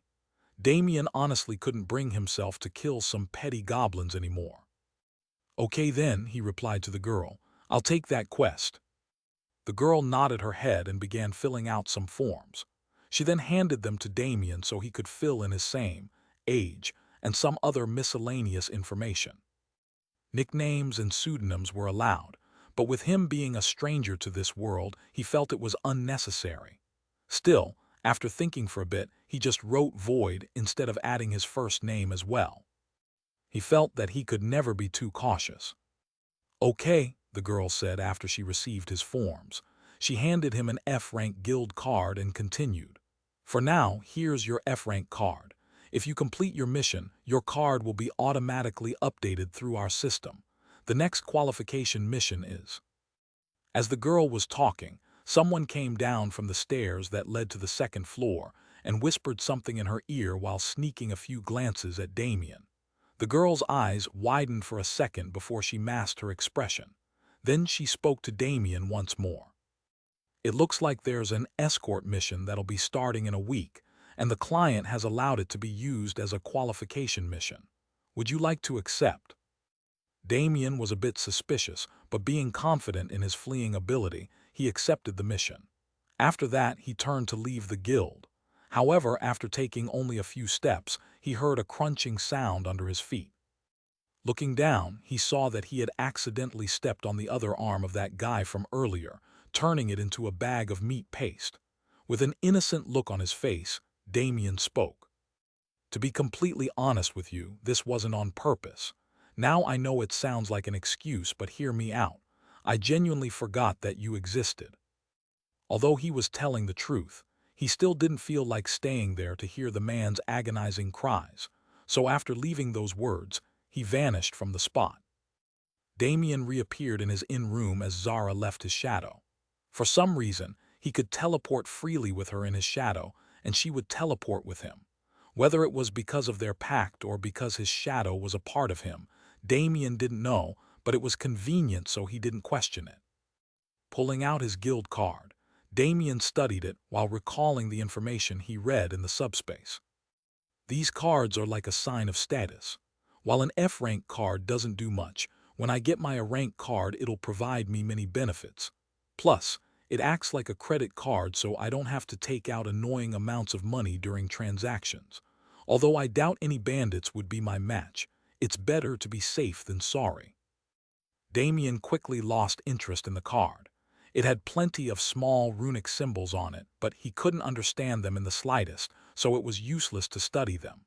Looking into his inventory again, Damien remembered his sword. When he took it out, it almost crumbled on the spot.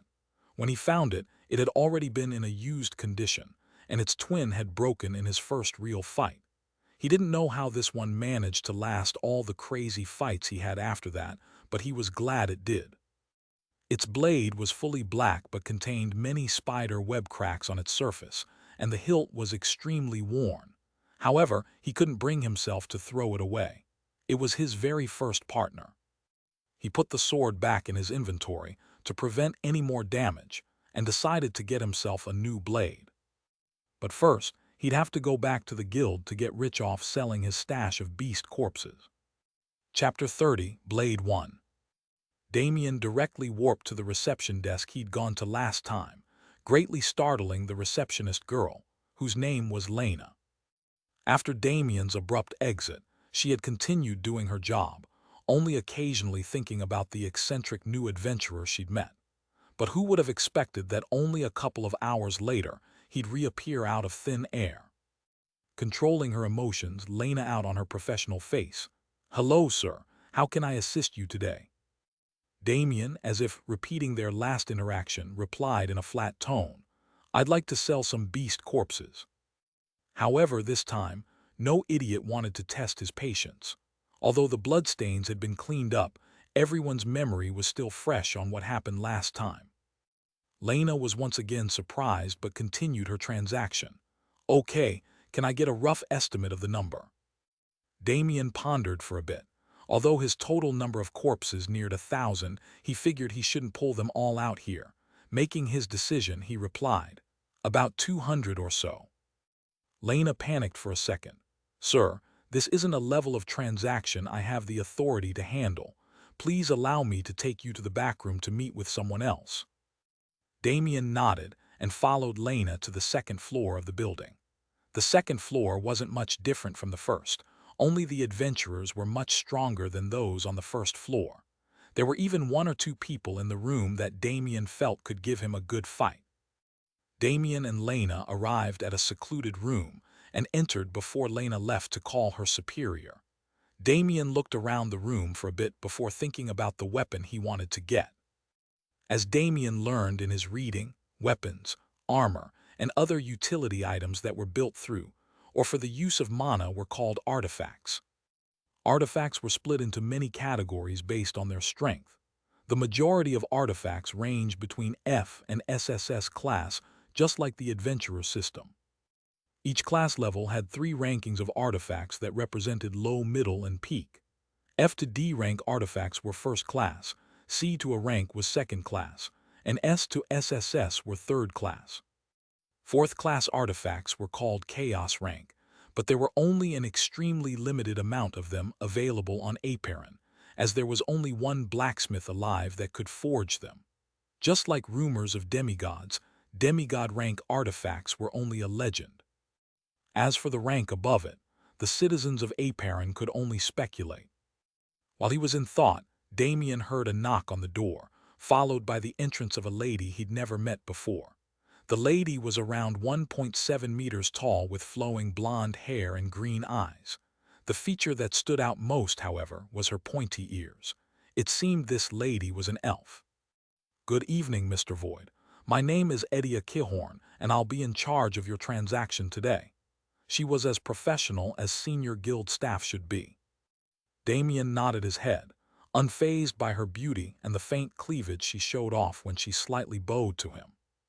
"I have plenty of beast corpses to sell today. A majority are only first class, but there are a few second class in the mix as well." As he spoke, Damien dumped a pile of 135 first-rank beast corpses on one side of the room, before filling out the rest of the 200 with second classes. Edia immediately held a favorable opinion of Damien.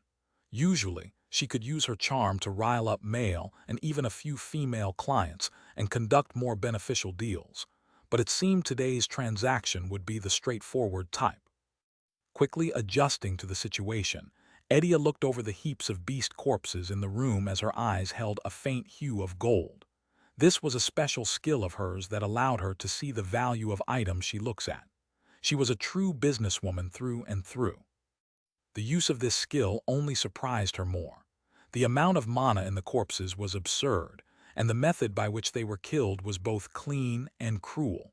Even the second-class beasts were killed without any useless gore. Quickly calculating in her head, Edia gave her estimate. For the first-class corpses alone, we can give you 50 gold. As for the second classes, we can offer 600 gold. What do you think? Damien thought for a second about what he knew about the currency system of the world. Supposedly, most first-class corpses sold for anywhere between 40 and 75 silver, so he was fine with the seemingly small amount of gold he'd get for them. Second-class corpses are usually sold for between 1 and 20 gold depending on their mana level and other factors. He realized that becoming an adventurer was truly a rewarding profession. He also realized the only reason he was seeing such high numbers was that he was selling in bulk. After mulling it over, he decided it was a good price. Besides, he had no use for the money at the moment. Even if he had to spend it all on his new sword, he'd be fine. He still had around 600 corpses stored, even if they were mostly first class. All right, let's finish this quick, since I have things to do before my qualification mission next week. Edia nodded as she took all the corpses in her spatial ring, before pulling out a separate ring with his money in it. Damien took the ring and emptied its contents into his inventory. This was how transactions worked in Aparen. Even if they were common, it wasn't enough for people to wantonly hand out spatial rings. Skilled blacksmiths with a solid foundation of runic knowledge were needed to make them, and for larger storage, more skill was needed. A spatial ring that carried the same amount of space as Damien's inventory would be reserved for those emperors of the respective nations. Before leaving, Damien decided to get Edia's recommendation. Who is the best blacksmith in this city? Edia thought for a moment before responding. That would have to be Sir Vormek. He's the only blacksmith in the city who can forge third-class artifacts. His shop is located only a short walk from the guild, so you shouldn't have trouble finding him. Promptly thanking her, Damien warped outside the guild. Looking at the spot where Damien was just standing, Edia smiled lightly. It seems there's another promising youngster in our ranks. No wonder that person was interested in him. When Damien appeared in the middle of the street, he realized that he never asked for specific directions or even the shop's name, but he'd be too embarrassed if he had to go back and ask. So he walked around the streets for a while in search of the shop. After half an hour, Damien finally saw the shop. It seems the reason Edia never specified the shop's name was because there wasn't one. It was simply a nameless storefront that held the strong smell of smoke. Damien only found this out by asking one of the street vendors. This Vormek seemed to be slightly eccentric and didn't care for fame, only his craft. He only made artifacts to sell because he needed money to buy more metals and find more knowledge on forging. Walking into the shop, Damien could barely contain his anticipation towards his new weapon. Chapter 31, Blade 2. The inside of the shop was exactly what Damien expected it to be. The walls were lined with various weapons, some that he had never even heard of before, and there was nobody behind the counter. There was also a door leading further in, most likely leading to the forge.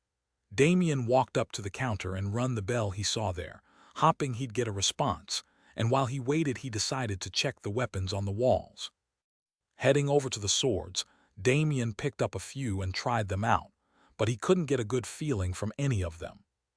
Broadswords were too heavy for his fighting style, while normal double-edged swords weren't to his liking. He wanted something similar to a katana, but not exactly. Something like a certain sword he had read about named Dawn's Ballad, but longer. As Damien browsed the shop, occasionally taking a swing or two with a sword, a stout man walked out from the back. "Hey, kid, why'd you ring the bell if you ain't ready to buy anything?" Damien turned around and saw the man he assumed to be Vormek and headed over. "None of these swords fit me that well. I'd like to request something custom-made." Vormek scanned Damien from head to toe before letting out a scoff. "What, are you saying that my work isn't good enough for you? If that's the case, why don't you just leave?" Damien was already starting to feel exasperated, but he didn't want to cause any misunderstandings. "No, sir. It's just that the design I'm looking for is a bit unique, and I'd like an S or SS rank sword, while these swords are at most at a rank." There were a few reasons Damien wanted to have either an S or SS rank weapon. First was cost. Since he didn't know how much the average cost of a custom weapon was, he decided to play it safe. Second was time. It would take him a while before he overtook an SS rank sword in power, so he'd be able to use it for a long time. And third was durability. He mused that the sword he found in the dungeon was at least a B rank artifact, and he'd pretty much destroyed it in only 2 years of use. His void sword art wasn't something that just any sword could handle.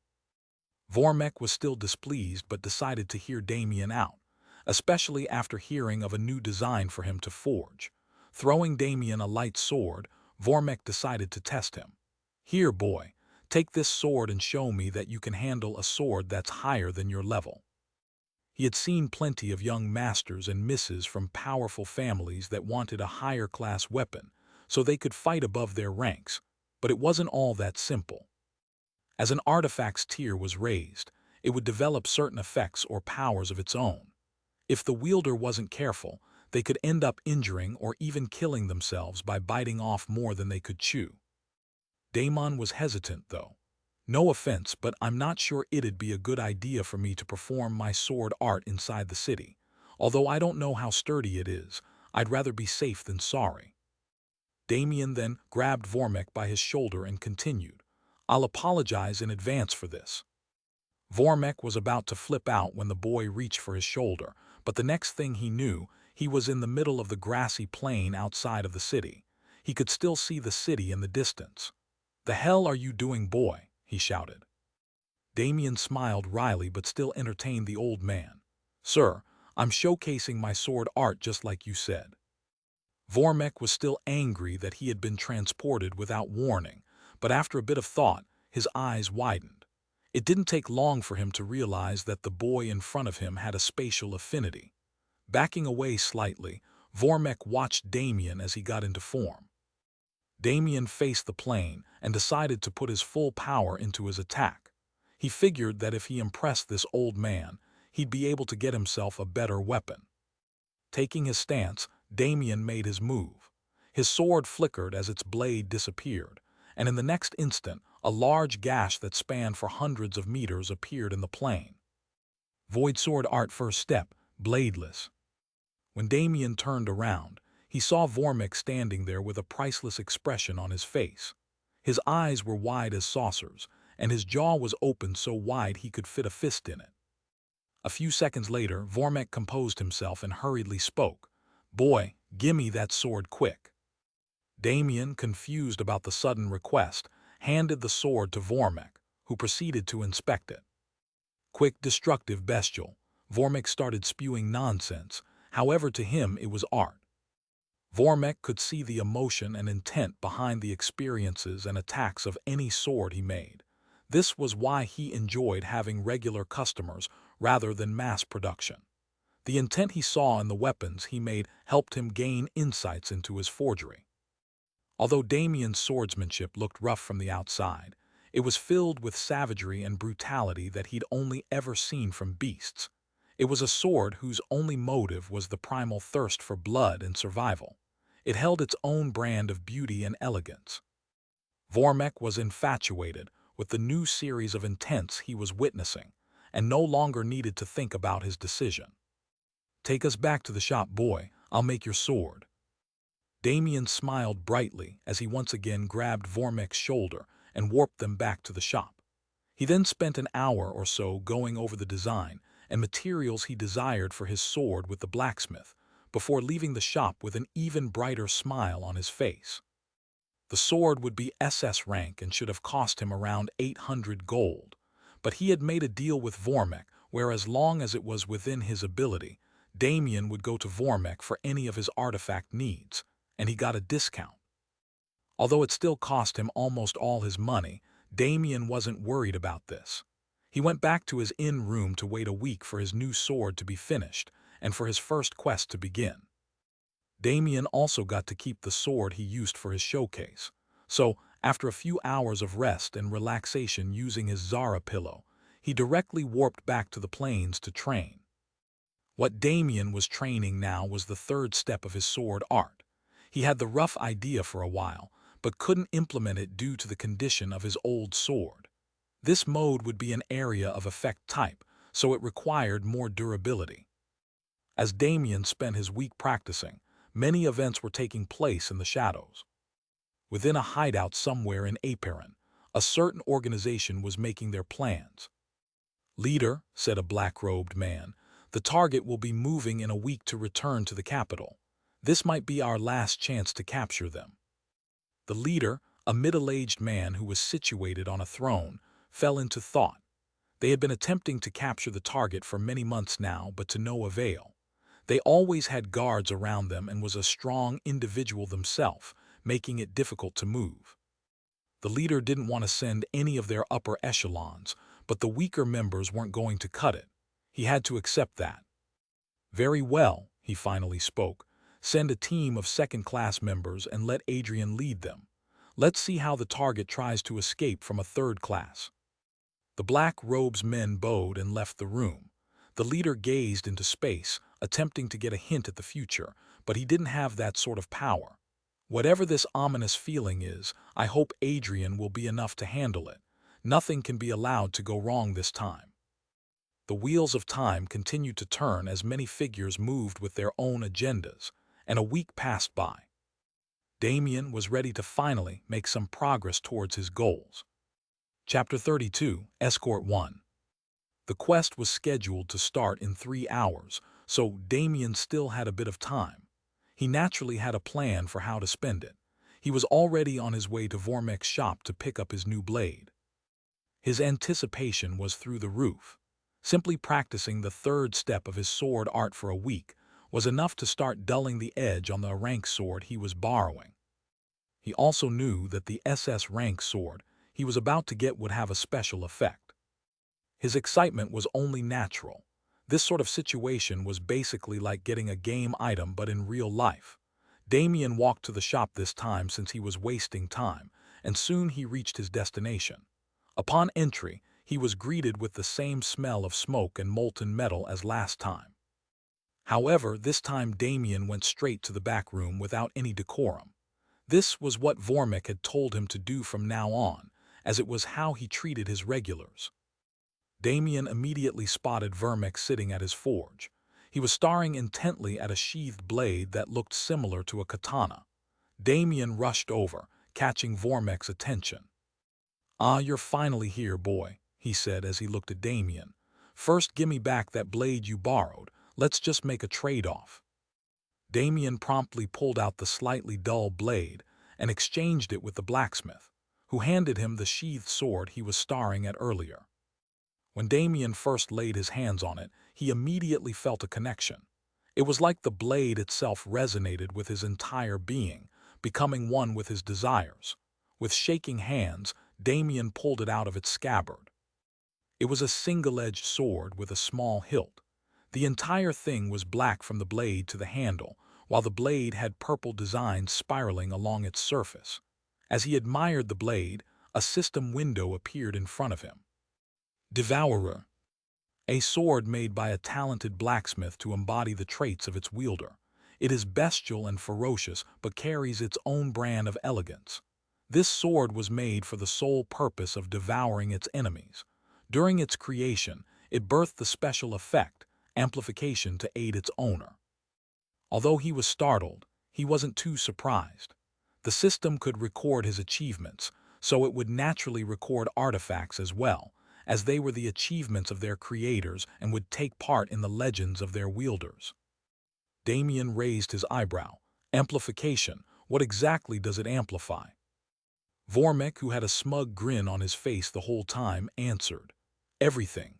Mana output, destruction, attack power, elements, everything run through the sword is amplified. Honestly, it might be one of the best SS rank weapons I've ever made. Damien's eyes widened as he thought of the prospects such a weapon held. Holding the sword that seemed to perfectly suit him in his hands, Damien felt he couldn't wait anymore. He gave a quick thank you to Vormek before teleporting back to the area in the plains where he had been practicing for the past week. An hour later, Damien could be seen in what now looked more like a wasteland than a grassy plain with a smile on his face. Countless gashes that were tens of meters deep ran through the terrain, and surrounding Damien was a huge crater. Sheathing the sword, Damien adjusted it on his hip. Even the sheath of the sword was ornately designed, and since Damien didn't have to do any intense movement for the next little while, he decided he'd carry the sword on his body rather than in his inventory. While the latter was more logical, there was a certain nuance to the former that he enjoyed. Taking a quick look, Damien realized he still had an hour left before the specified meetup time, so he spent the next hour refining his vector control. He realized that he had been too lax in his training ever since he escaped the dungeon. The environment there that was filled with death in every direction stimulated his growth, and he felt a little out of place in such a relaxing atmosphere. He hoped that he could have another great fight soon to get his blood pumping.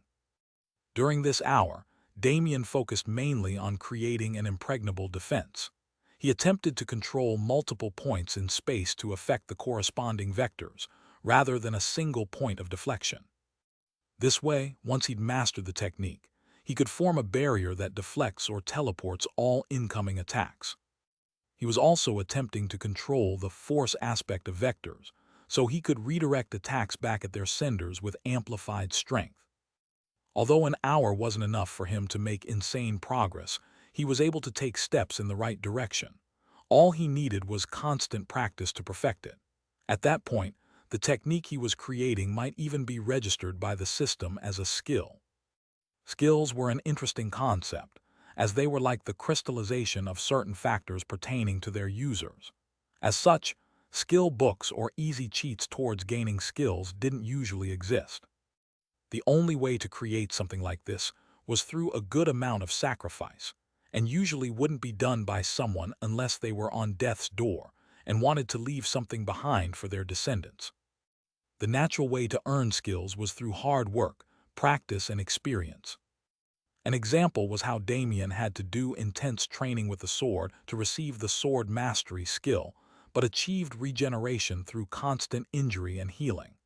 The former was through practice, and the latter through experiences. If Damien wanted a fire-resistant skill, then logically he could bathe in fire constantly to gain it, though he was far from being a masochist and wasn't willing to do that. While pondering on what skill he'd earned through his perfection of vector control, Damien arrived at the meetup spot. He noticed that there was already a group of 5 men and women waiting, and he promptly joined them. They did a quick introduction, but Damien honestly didn't care enough to remember their names. He doubted he would ever see them again after this quest. After waiting another half hour, a carriage arrived in front of them. From the outside, it looked completely normal, but for some reason, it carried a regal aura. The door opened and a young woman stepped out. She had long black hair and brown eyes, with a relatively ordinary face, and her aura suggested that she wasn't someone weak. But Damien wasn't fooled in the slightest. Accompanied by a slight throbbing in his eyes, her appearance completely changed.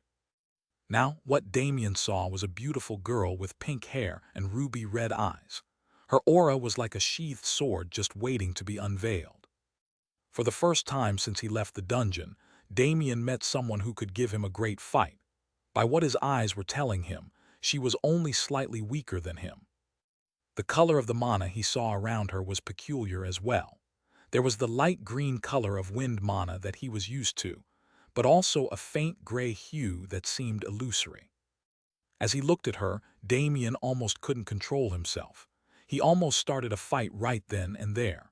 His bloodlust subtly leaked out of his body, alerting the woman to his current state. While she was evaluating the adventurers that had been hired as her escort, the girl suddenly felt a predatory gaze on her. It wasn't lustful or envious like the one she was used to. Rather, it was one she often felt coming from herself. It was the gaze of someone hungry for a blood-boiling battle. Surprised, she looked over at its source. Seeing the handsome man who could barely control his bloodlust, she couldn't help but smile as her gaze slowly adopted the same battle-hungry glint.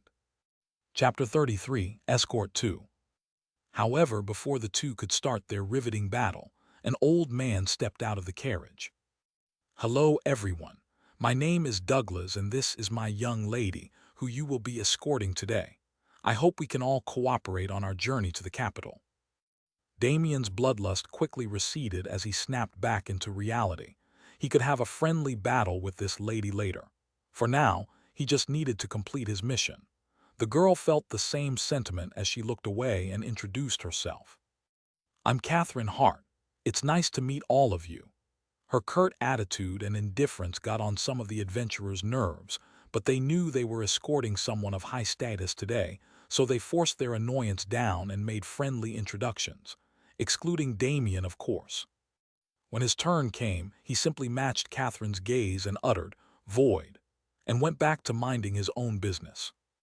Damien's blatant disregard for status once again caused some people to be incensed, but they didn't say anything. It wasn't their place to punish him. However, to their surprise, Catherine did nothing. "It'll take us at least a month to get to the capital. There's a separate carriage for you guys to rest in whenever you want to." With these words, she entered her carriage. When Douglas was about to follow her in, Damien raised a question.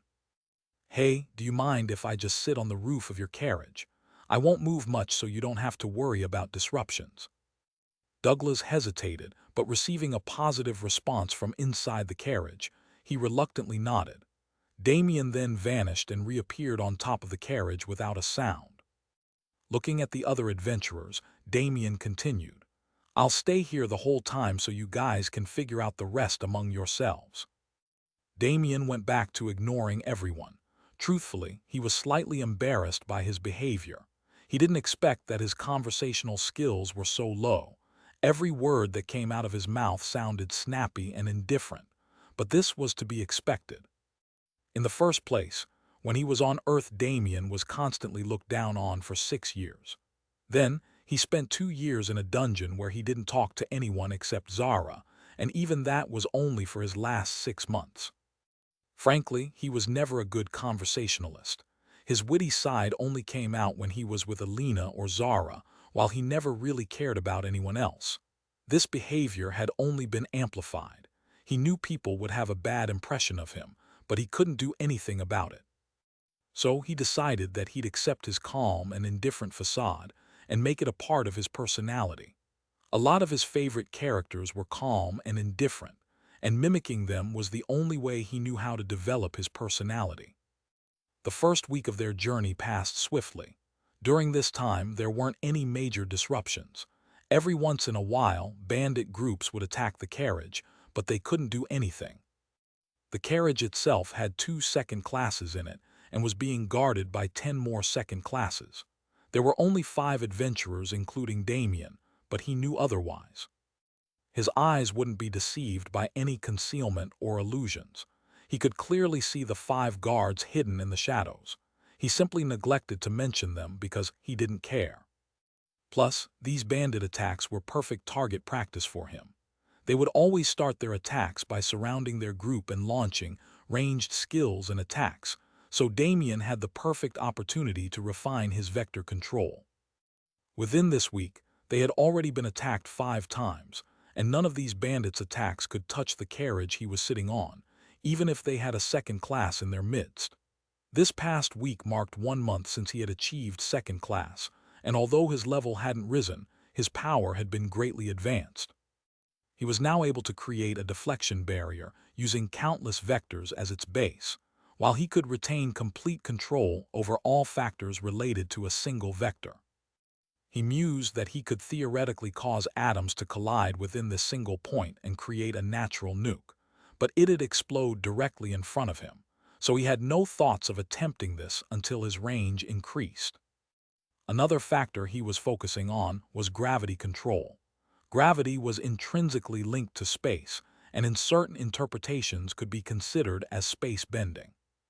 For this reason, Damien had always had a slight amount of control over gravity, and it was even subconsciously in use when he first created his distortion technique, but he had only started consciously focusing on it after gaining his second class. Being able to control vectors gave him a clearer medium to affect gravity. On the 10th day since the start of his quest, Damien lay on top of the carriage relaxing as he spoke to Zara, who hadn't yet exited his shadow in a while. Although she was fine within the city or when they were alone, now that they were supposed to be protecting someone, Zara had stayed concealed for safety. She liked to think of herself as Damien's trump card. She was the one who would land a fatal attack when their enemies were distracted. She was never someone who enjoyed direct fights. Zara was now equivalent to someone around level 70, but she didn't possess the ability to see the system windows. Beasts, as beings who developed intelligence as they grew stronger, weren't beings who could inherently see their status, as they wouldn't even be able to understand it. Instead, they'd gained this ability when they reached 4th class and obtained their human forms. Before this, beasts instinctively knew their power level and skills, since they were naturally stronger than most humanoid species. At the same level, this was a sort of balance mechanism. However, not seeing the system didn't detriment the development of their intelligence, and a beast like Zara who had a mental connection with a human, while also being naturally intelligent, would grow extremely fast. The emotions she transmitted through their link were becoming closer and closer to full-on thoughts, and it seemed like she wasn't far from learning how to speak. Damien was naturally excited by this prospect. Zara was like his best friend. Why wouldn't he be excited for her to obtain the ability to communicate more thoroughly? He mused that he should quickly help her reach 3rd class since at that point she'd reached that goal. As he was having this thought, Damien's danger sense started ringing like crazy. Without another thought, he held onto the carriage and teleported a whole kilometer backwards. Feeling the fluctuations and rapid movement, the two inside the carriage quickly came out. However, before they could question Damien, the area where the carriage once stood exploded. Dust flew, the ground cracked and shook, and a huge mushroom cloud rose into the sky. In the center of the damage stood a single man. He was around 1.8 meters tall and was fully covered in a black robe, except his face, which was covered by a black horned mask. Out of the woods, 30 black robes figures emerged. The only difference between them and the man was that their masks lacked horns. Sensing the man's billowing aura, one of the adventurers yelled in a panic, "TT 3rd class." The man was naturally Adrian, who had been sent by that mysterious organization. All of the lackeys around him were 2nd class as well. "Well then," he said with a maniacal smile, "we'll be taking that young lady off your hands for you." Chapter 34, Escort 3. Damien was already battle-ready. If Catherine was the first person he met in this world that could give him a good fight, the man in front of him was the first person he met that could threaten him. Teleporting to the forefront of the battlefield, Damien spoke to those on his side. "The 11 of you take on the 2nd classes. Ms. Hart, help me take this guy." While the adventurers were confused about the discrepancy in the number that Damien mentioned, Catherine and Douglas were not. Their faces clearly portrayed their shock, but they didn't have time to question him at the moment. Sending Douglas' gaze, Catherine slightly nodded her head before rushing towards Damien. Receiving the signal, 5 figures emerged from the shadows and lined up with the adventurers. Without further ado, the 11 weaker members on their team faced the 30 on the other side. As battle erupted, Damien continued to stare at Adrian without moving. Soon, Catherine joined him. "It's awfully bold of you to make a frail young lady such as myself join you in this intense battle, no," she jested. However, Damien wasn't paying attention. His whole focus was on the enemy in front of him. Catherine pouted at this but didn't say anything else. Damien suddenly spoke. "I don't know what you can do, but I won't say anything as long as you don't get in my way." Without another word, he sped forward. Adrian was watching everything play out with an amused smile. He didn't care about the lives of his subordinates nor what was going on anywhere else. He saw that the target was in front of him, so he mused it'd be an easy mission. The target was only a second class, and her guards were all second class as well, so he wouldn't have any problems. However, before he could think any more, an intense bloodlust assaulted him. Looking at its source, he saw one of the adventurers hired for the mission staring at him. He was planning to tease the kid, but before he could say anything, he was forced to engage in combat. Damien didn't immediately start with his spatial abilities, opting to use lightning to test the waters. He circulated lightning through his internal body and increased his speed 5x, and also infused it into his blade. He arrived in front of Adrian in an instant and slashed down. As his blade cut through the air, arcs of black lightning danced, and the amplification effect of his sword bared its fangs. The infused lightning, whose properties already leaned towards destruction, became even more destructive. Adrian took out his weapon, a huge hammer, and parried the blow. Their first clash resulted in a small explosion as Damien flew back 10 meters before stabilizing himself. Adrian, on the other hand, only took a single step back. Before he could attack, Adrian found himself surrounded by wind blades that cut towards him. Though the power wasn't great, the scale was huge, with hundreds of blades coming from every side. Adrian started continuously parrying while feeling confused. The target is a wind user, but her ability shouldn't be this much right. While Adrian was confused, Damien could see that there were only around 20 wind blades in the attack. In this moment, Damien realized the identity of the second type of mana he had seen surrounding Catherine. It was an illusion affinity. Taking advantage of the time when Adrian was occupied by the illusion, Damien teleported behind him and made his first serious move. Although he enjoyed using lightning, he knew it would never measure up to his spatial ability, and at some point might even fade into the background. Damien's body became illusory as he moved while producing multiple after-images. Void Sword Art Second Step, Dance of the Void. Damien danced around Adrian as he attempted to cut through his body with his spatial blades, but Adrian was much stronger than him, allowing him to use his experience to counter Damien's attacks. It was at this time when Catherine decided to join the fray. She summoned a scythe from thin air and, like Damien, began striking from all angles. Her scythe was a silver color with gold etchings running along its handle. If scythes were usually portrayed as weapons of the Grim Reaper, this scythe was more like something an angel would use.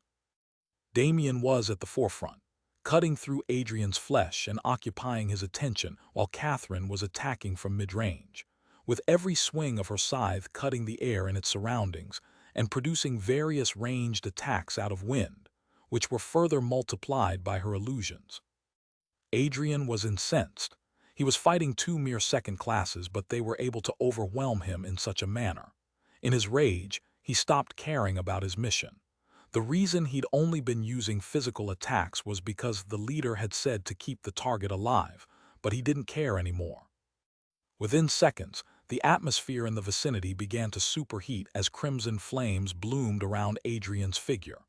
Sensing danger, Damien directly teleported to Catherine, grabbed her, and teleported away once again. The area where they were previously standing became a field of molten lava as the ground continued to melt. Adrian began laughing loudly.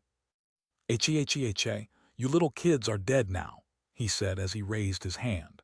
Then he uttered a simple word that was followed by pure destruction. "Explode." The lava surrounding him ballooned and exploded outward, swallowing everything within a 50-meter radius. Luckily, most of the adventurers and guards had retreated after the atmosphere had started superheating. Two of the adventurers and almost all of the lackeys Adrian brought, however, were swallowed by the lava and turned into ash. This was the true difference between classes. Although Damien never really felt this difference due to his intense power, this was the reality for most people. Damien would have been fine due to his vector field, but even a supreme genius like Catherine who could fight across classes would have been heavily injured by that attack. Her main forte seemed to be ranged combat, so her body naturally wasn't strong enough to cope. After this attack, Adrian began wantonly attacking Damien, shooting beams of plasma and throwing waves of lava in his direction. Damien abused his teleportation to avoid what he could, but the attacks were too overarching, forcing him to deflect more than he dodged. Damien was still holding Catherine in his arms as well, so he had a difficult time avoiding injury. Eventually, he started to accumulate burns. His flesh melted but regenerated just as fast, and Damien continued to dodge. He was looking for the right opportunity to attack, but Adrian wasn't leaving him any openings to exploit. Damien turned to Catherine as he got an idea. "Can you use your illusions to make him think he successfully hit me?" Catherine had a slight blush on her face from being held in Damien's strong arms, but this was a subconscious reaction. Her whole attention was similarly on the battle in front of her. Hearing the question directed at her, Catherine thought for a second before responding. "I can, but in his current state, I'd at most be able to fool him for 3 seconds." Damien's eyes lit up. 3 seconds is more than enough. Immediately, he contacted Zara. "You know what to do." Catherine immediately went to work, weaving an intricate illusion to cast as Damien continued taking the brunt of Adrian's attacks. Within 5 minutes, she was ready, and after signaling Damien, she cast her illusion. Adrian had been intensely watching Damien as he continuously avoided his attacks, and he had noticed Damien getting hit a few times, but he had teleported so quickly that Adrian wasn't able to see the amount of damage he had taken. However, the next time Damien appeared, he saw it. Many areas of his flesh had been melted, and even his bones could be seen in his left arm. Seeing this, Adrian released a huge wave of magma, hopping to completely incinerate the 2 rats in front of him. Damien, who was busy planning with Catherine, suddenly looked up with horror written on his face. In the next moment, both of them were reduced to ash. However, something didn't feel right to Adrian. Before he could figure out what the problem was, Damien appeared before him with his sword heavily striking towards the ground. Without time to react, Adrian could only erect basic defenses. However, Damien's sword wasn't aimed at him. The sword smashed into the ground and caused a huge dust cloud to rise, and then reality seemed to crack. The sky became the ground and the ground became walls. The new sky was now a black abyss that seemed to consume everything. Multiple cracks formed in the air as the surroundings began to shatter like glass. Space began swirling like a whirlpool and contracting upon itself, reducing everything within it to shreds. This was what Adrian was experiencing right now. Sensing death approaching him, Adrian erupted all his mana and used it to form a barrier around him, but even the barrier was slowly being contracted. And then everything went black. Chapter 35, Escort 4. After Catherine cast her illusion, Damien immediately teleported her to the others before he charged. Now that he had a moment of respite, he could finally fight without the extra burden. And knowing that he was fighting against a 3rd class, he decided to use the strongest ability he had developed to date. Void Sword Art 3rd Step, Spatial Collapse. This was the ability Damien had used. Using his sword as a medium, Damien would cause space to fold in on itself, and then he would cut the vectors in charge of spatial stability and collapse the surrounding space. This ability wasn't one he could use when fighting with a team or even Zara, as it didn't spare anyone caught inside of its range. Even Damien wasn't completely confident in coming out unscathed at his current strength. This was why Damien teleported back to the group directly after using the ability. From the outside, the scenery was just as confusing as it was for Adrian. Space seemed to swirl, and everything within it began to distort. Trees bent like rainbows, and the ground bulged and flowed like waves of the sea. The sky didn't become an abyss, but similarly began to crack and fall like glass. In the middle of it all, the group could faintly see the silhouette of a man covered in seemingly impenetrable waves of crimson flame. But even he and his barrier began to bend and distort. Then when the distortion reached its peak, the space imploded. It wasn't loud or destructive like one would expect. Rather, it was noiseless. Everything within the affected space was turned into dust as the only thing remaining was a 15-meter-deep crater. Damien looked at this scene with pride on his pale face. Although teleporting didn't use up much mana, doing it continuously with another person, while also abusing his vector control right after using the second step of his sword art for around half an hour, was extremely draining. Casting Spatial Collapse essentially used up the rest of his remaining mana. This might have been the first fight Damien had partaken in where his vast mana pool was emptied, and rather than being distraught at this, he was filled with excitement. This battle was truly amazing for him and made him eagerly anticipate growing stronger and fighting even stronger opponents. Catherine had a similar glint in her eyes. Evidently, she was just as battle-hungry as Damien. However, both of their faces scrunched up in the next second. They hadn't been rewarded any experience yet, which meant that somewhere within that destruction, Adrian was still living. Sure enough, a portion of the crater began to melt, and Adrian stepped out into the open. Half of his face was a mangled mess of flesh, and his whole left side was barely functioning. It seemed like he was going to die at any moment. Coughing up blood, Adrian looked at the group of second-class beings who should have easily died by his hand. His rage had calmed down by his near-death experience, and he knew he'd failed this mission. He couldn't go back to headquarters and face their leader, as he'd definitely be tortured and maybe even killed. So he made a rational decision. If he would die no matter what, he'd at least take everyone with him. His eyes turned maniacal and he began revolving his energy. Without another word, he turned everything into ash, including himself. At least, that was what was supposed to happen.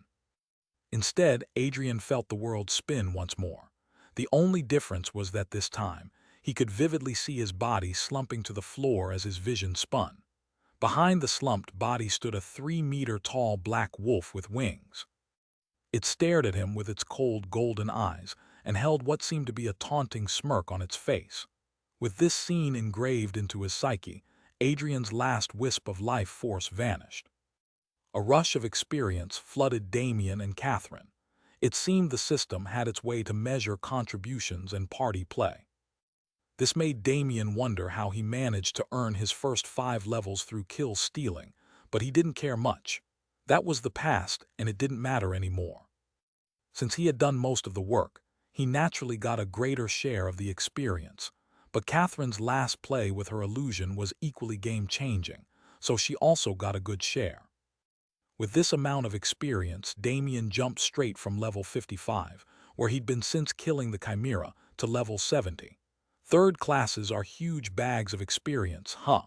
Damien thought as he grinned at Zara. Meanwhile, everyone else was in shock. When they thought their lives were over, a huge beast appeared and slew their enemy. Then, that beast went over to Damien and started acting coy and asking for praise. This whole situation had them completely flabbergasted. In the first place, they were up against a third class. Weren't their lives supposed to be forfeit from the very start? But they weren't complaining. They got to live and came out of the battle with an extra level or 2 under their belts. This was enough for them. The only one who wasn't shocked was Catherine. She had already seen Zara at the Nightingale 2 weeks ago. As she gazed at Damien and Zara, her eyes glowed golden for a split second before returning to normal. As I thought, it was a good idea to get him to come with us. Due to Damien's early interference at the beginning of the battle, both carriages were able to survive, and the group was promptly able to continue their journey. Damien retook his seat on top of the main carriage, and the adventurers took turns guarding and resting. The only difference was that Damien had a guest on top of the carriage with him. Only a day after they had begun moving again, Catherine climbed up with him and kept trying to start a conversation. In the beginning, he tried to ignore her, but she made it difficult for him. By the end of the day, he couldn't hold himself back anymore and sarcastically replied to her. Much to his dismay, his sarcasm only fueled her determination to talk to him, and he could only sigh at his fate. But as time passed, Damien realized that the two of them were very similar, so he slowly began opening up to her. Catherine was also a battle maniac. This much he could guess from their first meeting alone, however, that wasn't where the similarities ended. She was also someone with an adventurous spirit, and though it was only speculation, Damien was sure that she had a special pair of eyes like him. During their conversation, Damien ended up learning that Catherine had seen him and Zara at the Nightingale, and decided to open the quest as a qualification mission after guessing that he would be registering as an adventurer. When Damien heard this, he only had one thought: is she perhaps an idiot? And being the blunt person he is, Damien asked her directly why she would recruit someone completely unknown for a quest that concerns her safety. Seasoned adventurers at least had track records to prove their credibility, but Damien was a total unknown. This was a world where people kill each other to get stronger. As a matter of fact, this was almost the only way to grow stronger. Added to that, men were extremely lustful creatures. Especially after gaining supernatural amounts of power, there was no shortage of men who took advantage of women and committed atrocious acts simply because they had the power to do so. As for Catherine's response, perhaps it was fate. Also, making men fall into illusions of getting raped by other men is a lot of fun, you know. Damien shuddered and made a mental note to never offend this woman. Although he loved violence and battle, he never thought of himself as a particularly sadistic person. However, thinking about it again, he realized that if he saw Jin in that situation, he'd supremely enjoy it. And since he wasn't the type of vermin who'd commit such immoral acts, he had no reason to worry about himself experiencing such a thing. In his fear of being put in such a situation, it seems he forgot that his eyes wouldn't allow him to fall victim to such a thing in the first place. He then ignored the topic that seemed to be a rabbit hole of trouble, and luckily, Catherine seemed to be too interested in Zara to continue as well. As Damien and Catherine improved their relationship, 2 weeks passed and the group arrived at the capital of the Adelaire Empire, Aurora. Damien's first quest and his introduction as an adventurer had finally ended. Chapter 36, Nexus 1. Aurora, being the capital of a massive empire, wasn't anything to scoff at. The city's perimeter was thousands of kilometers long, as opposed to Archdale, which was roughly the size of Los Angeles, around 600 km. Damien was still relaxing on top of the carriage with Catherine and Zara, who had come out earlier since it seemed that there was no more danger. His guard was mostly lowered now, though. Damien never thought to ask about Catherine's real name or status, but according to her, inside Aurora, she was untouchable, so Damien wasn't worried about attacks anymore. Aurora had a clear resemblance to cities on Earth, besides the architectural style. It was separated into various districts that served different purposes, such as the commercial and residential districts. When Damien spread his awareness, he noticed that he could only cover around 3/4 ths of the city. Since this was also his teleportation range, it was a significant discovery. And in the center of it all was a palace that was larger than any building Damien had seen before. Since Aurora was built on a slope, it could be seen even from outside the city walls. Being the city where most of the empire's nobles reside, there was a clear caste system in place, resulting in scenery that grew more and more refined as it reached the center. With the caste system, Damien expected to see a slum or something along those lines, but he was surprised that he couldn't find anything of the sort. After asking Catherine, he found out that Aurora was the only empire that didn't condone slavery and forced labor of any sort. It seemed their king was a smart man who understood that such practices, while beneficial in the short run, only end up leading to internal conflict and rebellion over time. Although there was still some slight discrimination between castes, it wasn't enough to brew conspiracy. However, this was just on the surface. There seemed to be a supremacist faction within the nobles, but they didn't have much freedom to move without having a fourth class in their ranks to rival the emperor. Another half-hour later, the group reached the Adventurers Guild, which was also much bigger than the one in Archdale. It was basically a skyscraper, but Damien couldn't understand the need for such space within an Adventurers Guild until he entered inside. The first 5 floors were like a larger and cleaner version of the guild in Archdale, but above that, there were many differences. First was the 6th to 10th floor, which was a sort of trade center for adventurers to buy and sell things they received or gained on their quests. Damien couldn't sense what was located above that, but he didn't need to. It seemed that this wasn't a mere branch of the guild, rather it was its headquarters. The floors above the 10th floor were probably for logistics, with the top floor designated for the guild master. Although each branch of the guild had a guild master, there was only one true master of the Adventurers Guild. A rumored half-step demigod. Damien's eyes burned as he thought of this level of power, but he quickly suppressed that feeling as he walked with the rest of the group to the reception area. Without any delay, they were able to gain the promised rewards for the quest. For some reason, Damien had assumed he wouldn't get rewards since it was his qualification mission, but he was wrong. Just like the other 5, he received a whole 600 gold coins. It seemed that Catherine's backing was loaded. After the others said their goodbyes and parted ways, Damien stayed at the desk.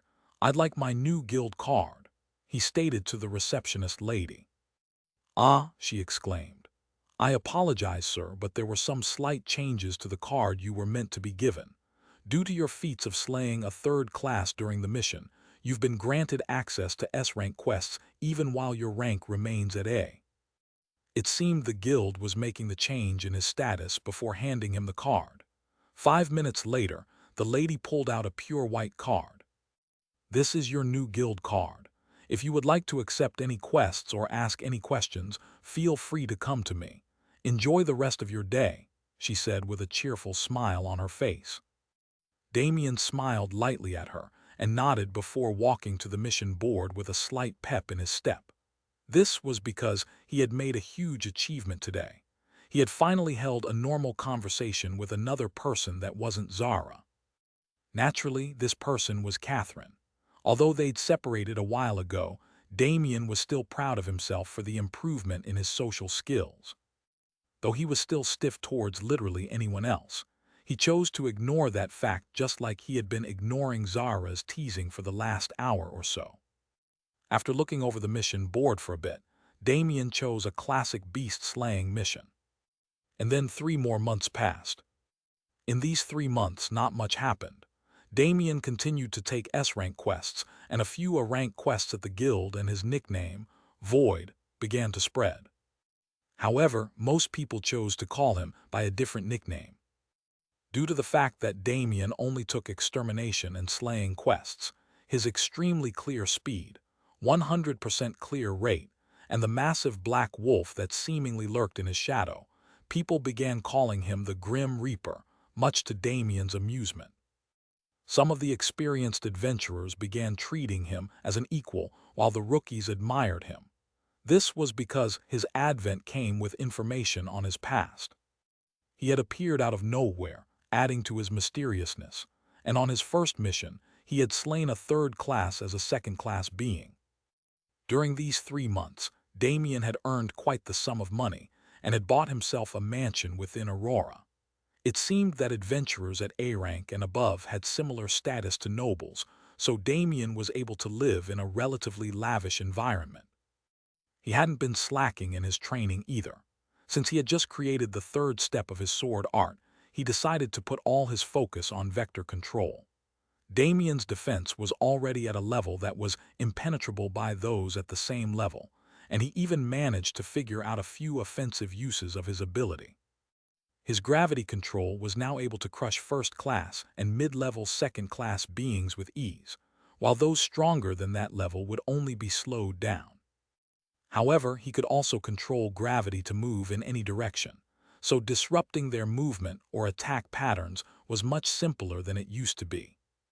He had also experimented with controlling molecules, increasing their vibration rate to create plasma beams. He had also created an ability that mimicked a sort of space blade, which gave him a less destructive attack for his space affinity. Damien refused to attempt anything with smaller particles, as he felt he'd just end up killing himself at his level of control. The last thing he had begun experimenting with was personal vectors. He had glimpsed this concept when he recreated his left arm, but he never expanded on it. This specific research was still in its preliminary phases, so he didn't have many uses for it yet. These new abilities had contributed a great deal towards his Grim Reaper title. Damien hadn't run into Catherine again since the mission ended either, but he didn't mind much. He had many things to do, so if they met then they met. Otherwise, he wouldn't think about it too much. She might be his only human friend in this world, but they both had their own priorities. Today, Damien had decided to go to the tavern and relax for a bit. He had been working constantly once again while forgetting to rest. Although this habit was technically bad for him, he had long foregone the need to sleep. He would just devour a few beasts when he felt like he was getting tired, and use the energy to clear his fatigue. However, at Zara's urging, Damien took a single day every week for a break. Usually, he would just have a drink or two and then relax and talk to Zara for the day. However, today while he was at the tavern, he heard an interesting piece of news. "Hey, did you hear?" a random man said to his friend. "The Nexus event is starting in 6 months, and since it's the 1000th anniversary since the first one, the prizes are huge." "What are the prizes?" the friend asked eagerly. "Third place and second place prizes are crazy, but not enough to be so excited. It's the first place prize that matters most." The man's friend was beginning to lose patience, and seeing that the anticipation of the friend and the crowd that was listening in on his conversation reached its peak, the man spoke once more. "Elixir, the heavenly potion that can cure any wound or illness." Chapter 37, Nexus 2. Damien froze as the man's words played on repeat inside his head. A potion that could cure any wound or disease. Even if one was on the brink of death with their heart pierced and body mutilated, Elixir could bring them back to the peak of their health. With this information came a rush of emotion. Scenes of his mother replayed in his mind. Her efforts to raise him after his dad disappeared, the constant stress she endured that started turning her hair white even before she was 40, and the way that she never let him worry about a thing, even while she was carrying such a major burden. Ever since he was old enough to understand the struggles she was going through just to give him a proper life, he had been overflowing with the urge to repay her, but before he could even gain a method to do so, the world changed. His mother fell into a coma, and rather than being able to repay her, he was forced to do everything he could to just keep her alive. So many things had been happening recently that Damien had put all these thoughts to the back of his mind, but the elixir made him recall one of the only things he missed about Earth. If he could truly win first place in this event and gain the prize, he would have a way to cure his mother the second he gets back to Earth. His old determination rose to prominence once more as Damien managed to lift himself off of his seat and rush out of the tavern. His destination, the Adventurers Guild. The trade center on the 6th to 10th floor wasn't just for material items, but information as well. And while the man in the tavern would be much cheaper, he preferred to spend some money to use a reliable source instead. He had plenty of money anyway. He wasn't a lavish spender in the slightest, and his 3 months of constant work ended up compiling him a small fortune. Entering the guild, Damien went straight to the 8th floor, where the information brokers stayed and queued into line. All of the brokers who were allowed to sell their services at the guild were trustworthy, so it didn't matter which one he went to. Plus, the information he was looking for wasn't secretive, so he didn't need to be cautious. Half an hour later, it was Damien's turn, and he didn't waste a second as he entered the private room. In front of Damien was a stick-like old man with a flowing white beard that made him look like a martial arts master. "What do you seek from me today?" the old man said as Damien made himself comfortable on the couch in front of him. "I want all information you have on the upcoming Nexus event, from the general things to the requirements to participate," Damien responded. "Very well, that will be 350 gold." Damien stared at the old man for a few seconds before nodding his head and taking out a storage ring with the money in it. It was well known that the brokers here were exorbitant in their prices, so he didn't make a fuss. On another note, Damien had realized that he was showing off his inventory quite frequently on accident, so he went out and bought 2 storage rings. One was just a decoration to make people believe he wasn't using his own spatial storage, and the other was for transactions. Accepting the money, the old man began to talk. After the Great War that took place 1,000 years ago, the various races on Aparin decided that they needed to build their relationships and solidify their bonds in case a similar situation ever happened again. Damien was startled at the sudden history lesson that seemed to raise some sort of flag, but he ignored it and continued listening. The solution they decided on was the Nexus event. Every 10 years, all races and empires of the world have their younger generations compete for prizes and opportunities. During this event, many can forge connections and make alliances for the betterment of the world. Damien understood the importance of such an event. Even back on Earth, they would have events like the Olympics that were hosted and attended by many nations of the world. Although there are still struggles for supremacy between those who live in this world, the event signifies their promise for unity against outside threats. Pausing for a second, the old man looked deeply at Damien. Although he was currently giving information, he was also attempting to gain information. He had long heard of the rumored Grim Reaper, who had shown up out of the blue, and many were interested in his history. The man wanted to see if Damien had any reaction to the mention of outside threats, but he was left without any hints. Seeing that his probe failed, he continued. As for the requirements to participate, it's really simple. As long as you are below 40 years old, you can gain entry, but this is only as a regular participant. To be qualified as a genius, you need to gain recognition. For our human race, the place where you can do this is the Zenith Academy. While 40 years sounds old, it was nothing in the eyes of true powerhouses. As one leveled up, their lifespan would naturally increase as mana regulated their body functions. A first class alone can live for 200 years before dying naturally, while a second class has 500 years, a third class has 1,000 years, and a fourth class has 2,000 years.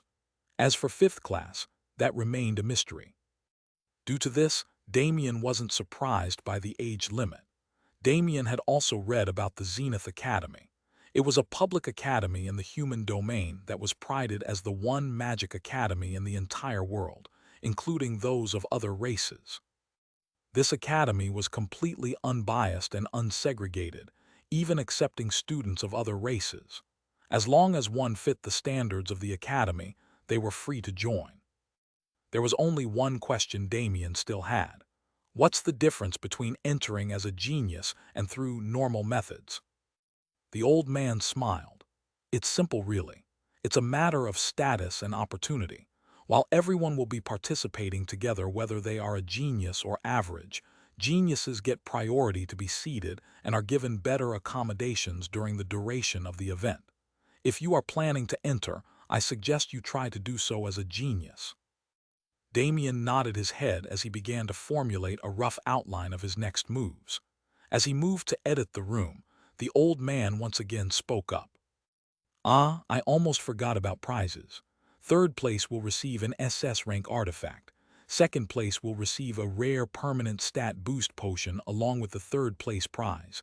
And first place receives the other prizes as well as elixir, which you've probably already heard about. However, this is not it. The old man watched Damien's intrigued expression with a smile on his face.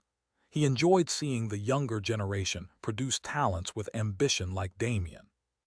Since it is the 1,000th anniversary of the Nexus event, the peak powers of each race decided to pull out all the stops. Along with providing elixir, a potion whose rarity is on par with the number of fourth-class experts of the world, they decided to allow the top 50 participants to enter into the eternal secret realm. Damien's eyes widened in shock. With Kurt being a supreme powerhouse of the world, he had naturally left behind information on the eternal secret realm. This realm was like a hidden world that could only be opened by the joint efforts of many fourth-stage powerhouses. It was a mystical place filled with both high risks and high rewards. It said that even the small amount of elixir that was present in the world was obtained from this secret realm. The number of treasures inside were innumerable, but there were many hostile beasts and a few barbaric races that lived inside it. Thanking the old man, Damien left the guild and headed back to his house. The tournament is my ticket to saving my mother, while the secret realm is my ticket to third class. This set of events might be my ticket back to Earth. Now that he had fought one, Damien knew the true difference between second and third class. There was a reason why third class consisted of 100 levels rather than 50 like first and second class. Even Adrian, who was only at the beginning of third class, had around 10 times the amount of mana that Damien had. The only reason he was able to win was because he hadn't allowed Adrian to make use of that large mana capacity. If Damien was able to achieve third class, he would finally be able to go home, if home was even the right word anymore. Even if his mana capacity wasn't enough to warp him back to Earth, his vector control would have improved to the point where traversing space would be easy. His warp ability couldn't take him to Earth, but that was solely due to mana capacity. Through his attempts, he had sensed the general direction and distance to Earth. It wasn't that far at all. Even if he had to spend years traversing outer space, he'd do it. His main goal was always to return. While he had a burning desire to explore the universe and the myriad of worlds it contained, this could wait until he had healed his mother. Damien smiled, thinking that he had finally seen a path forward. Well, it's a bit cliché, but I guess it's time to start my own academy arc. Let's just hope it isn't as boring as high school. Chapter 38, Academy 1. The Zenith Academy wasn't too far from Aurora, but it would still take 2 weeks for Damien to get there. For this reason, he decided not to leave just yet. He was about to head to a prestigious academy to gain the title of Supreme Genius, so he figured he shouldn't show up in the fantasy world version of an Adidas tracksuit. Before anything else, he went to the commercial district and visited a clothing store called Versailles, which was a designer brand of apparel. Entering the store, Damien was greeted by rows of pristine shelves lining the walls and clothing of all kinds. He gazed around in wonder before he was greeted by an attendant. "Good afternoon, sir. How may we help you today?" Although this attendant had noticed Damien's shabby clothing, he didn't look down on him at all. There were many precedents of people whose looks didn't match their strength and authority. This attendant wasn't an idiot like the one Damien met in the Nightingale. "Hello," Damien politely responded. "It's pretty obvious how bad my sense of style is, so I don't think it'd be a good idea to pick for myself, but I'd like to buy 5 sets of clothes. I want full outfits from outerwear to shoes if you could recommend something for me." The attendant smiled, seeing that he was correct in acting respectfully. 5 sets of clothes weren't anything cheap, especially if every piece of clothing was hand-picked by specialists like him. And since he would get a commission for large purchases, he had no reason not to be happy. The attendant led Damien through the shop as he looked at the various clothing and designs, and he had to admit that they were much more stylish than Earth. The style of these clothes was also similar to 21st century clothing, which Damien was satisfied with. "Do you have any preferences for clothing, sir?" the attendant asked. He would need a basis to provide Damien with the best options he could. Damien thought for a moment. To be completely honest, Damien's fashion sense was atrocious. On Earth, Alina would constantly have to accompany him when he shopped so he could buy wearable outfits. Thinking this far, he decided to keep it simple. "I don't want anything too flashy, and black would be best. Otherwise, dark colors work fine." The attendant nodded and got to work. 2 hours later, Damien came out of the store with a few thousand less gold in his wallet and looking like a new man. There's a saying that clothing can change a person, and it was certainly true. Damien was very handsome, and the way he carried himself made him stand out from the crowd, but his clothing tended to blend him back in. He was just a strong adventurer in people's eyes. However, when he stepped out of the store, many eyes immediately fell on him. Damien was wearing a black turtleneck and long black pants with a belt. The belt was also black, but the buckle had an intricate gold design on it that added a minimalist aesthetic to his look. He also had on a black coat that's length reached his knees, which also had small gold designs swirling its surface. His shoes were similar to black Air Force Ones, giving him a slightly dangerous vibe. And to finish off the outfit was a simple gold chain around his neck. By the urging of the attendant, Damien also had a silver cross-shaped piercing hanging from his ear. He never thought he'd one day get his ear pierced, but after he saw himself in the mirror, he had to admit that he looked damn good. If he had to describe his new look in one word, he truly had to say that he was covered head to toe in drip. This new outfit mixed with his unique yin-yang irises and black hair, with streaks of silver that was tied up neatly in a ponytail at the moment, made him look like a truly supreme individual. The clothes he had on now weren't just for show, though. The designer brands in this world were so popular not just due to style, but functionality as well. Damien's clothes were filled with invisible runic inscriptions that made it on par with an SS-tier artifact armor. He also had 4 more full sets of clothes in his inventory. Damien wasn't one to wear armor. In the first place, his body was so tough that most armors were useless, but he would never give up the opportunity to guarantee his safety, especially if he could look stylish while doing so. With his new look secured, it was time to leave Aurora. He teleported directly out of the city and traveled on foot for a few hundred meters before calling Zara out of his shadow. "Say, it would be a lot quicker if you just flew us there, right?" Zara was a little annoyed since she could tell Damien just wanted to laze around during the journey, but she soon relented. Zara didn't get the opportunity to fly much in the first place since they were usually inside a city. She would use this opportunity to enjoy the freedom that comes with cruising through the air. With Damien laying down on her back, Zara took off in the direction of Zenith Academy. Within a large meeting hall, a beautiful pink-haired girl could be seen speaking with her family.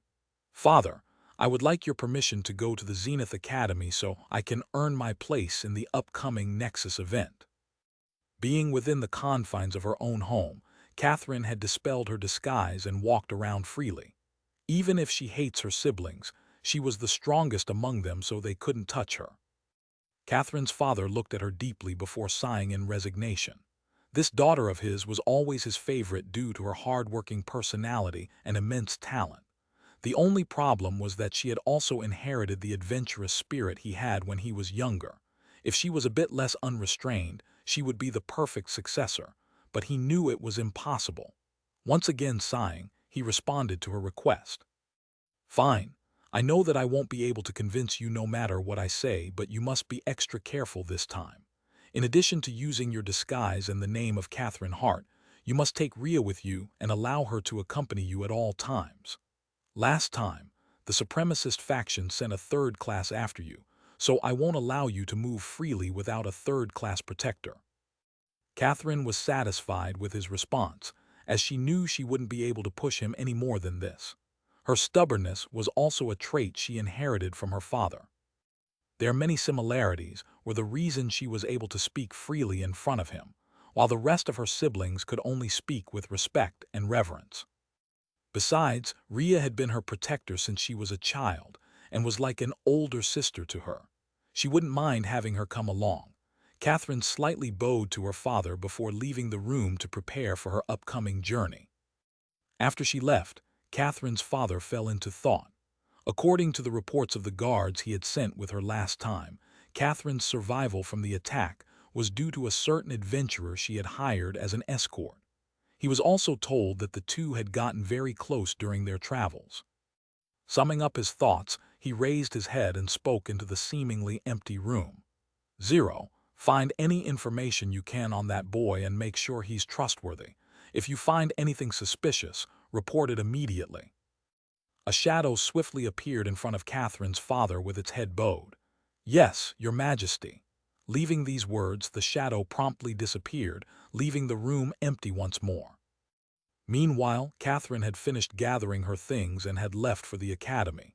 This time, she didn't hire an escort, instead choosing to use a flying beast to speed up her travel time. While flying to the academy, she couldn't help but think of a certain young man. "I wonder if we'll finally get to fight this time around," she wondered with a smile on her face. Chapter 39, Academy 2. 2 weeks passed in a flash as many hopeful youngsters began preparing for the upcoming Nexus event. Even if they weren't able to enter the top 50 and receive any rewards, there were plenty of ways to gain recognition during the event. Although the only major powers were the empires and guilds, there were many smaller powers subordinated to these behemoths that used the event for recruitment. Doing well in the tournament would always net gains, and even those who weren't recruited gained experience that would further their progress on the path to strength. These 2 weeks were largely uneventful for Damien. He had spent the entire time on Zara's back, only stopping when she wanted to rest. He had been constantly running simulations in his head about how to advance his vector control during this time. His research on personal vectors had also increased by a large margin. With this, he could speed up his already fast regeneration rate, naturally increase his speed, and do many other things without using too much mana. By the end of the 2-week period, Damien spotted a city in the distance. This city wasn't nearly as large as Aurora but was larger than Archdale, making it a large city in its own right. This was Zenith City, which was an extension of the Academy. The population of this city was solely the students that attended the Academy. As they arrived closer, Damien decided to walk the rest of the way. He wasn't at the Academy to learn or advance himself. He was only there to receive the recognition he needed for the Nexus event in 6 months. While the Academy did have a period where they held examinations for the yearly entrance of students, that time had long passed. Rather, there was a separate examination period whenever the date of the Nexus event was announced. For this purpose, there were 2 huge buildings on either end of the city that were used to examine those students that wanted to join. The sky around this building in front of Damien was crowded with various tamed beasts that were being used as mounts by higher-class individuals, and the ground wasn't visible under the sea of people present. The traffic shocked Damien as he wondered if both buildings had such a large influx of people. It seemed he truly underestimated the hype that came with this event. Since Zara had already returned to his shadow, Damien decided to just be patient and wait in line. This was an especially grueling thing for him, who had been moving constantly for the past 2.5 years. Patience wasn't a virtue he was aligned with in the slightest. Luckily, he still had many simulations to run to pass the time. Damien closed his eyes and moved with the line as he pondered. Every once in a while, the space around him would fluctuate and bend, causing those in his surroundings to give him a wide berth. They were confused as to why someone who looked and dressed like some young master of an influential family was waiting in line down here instead of in the sky, but they weren't brave enough to question it.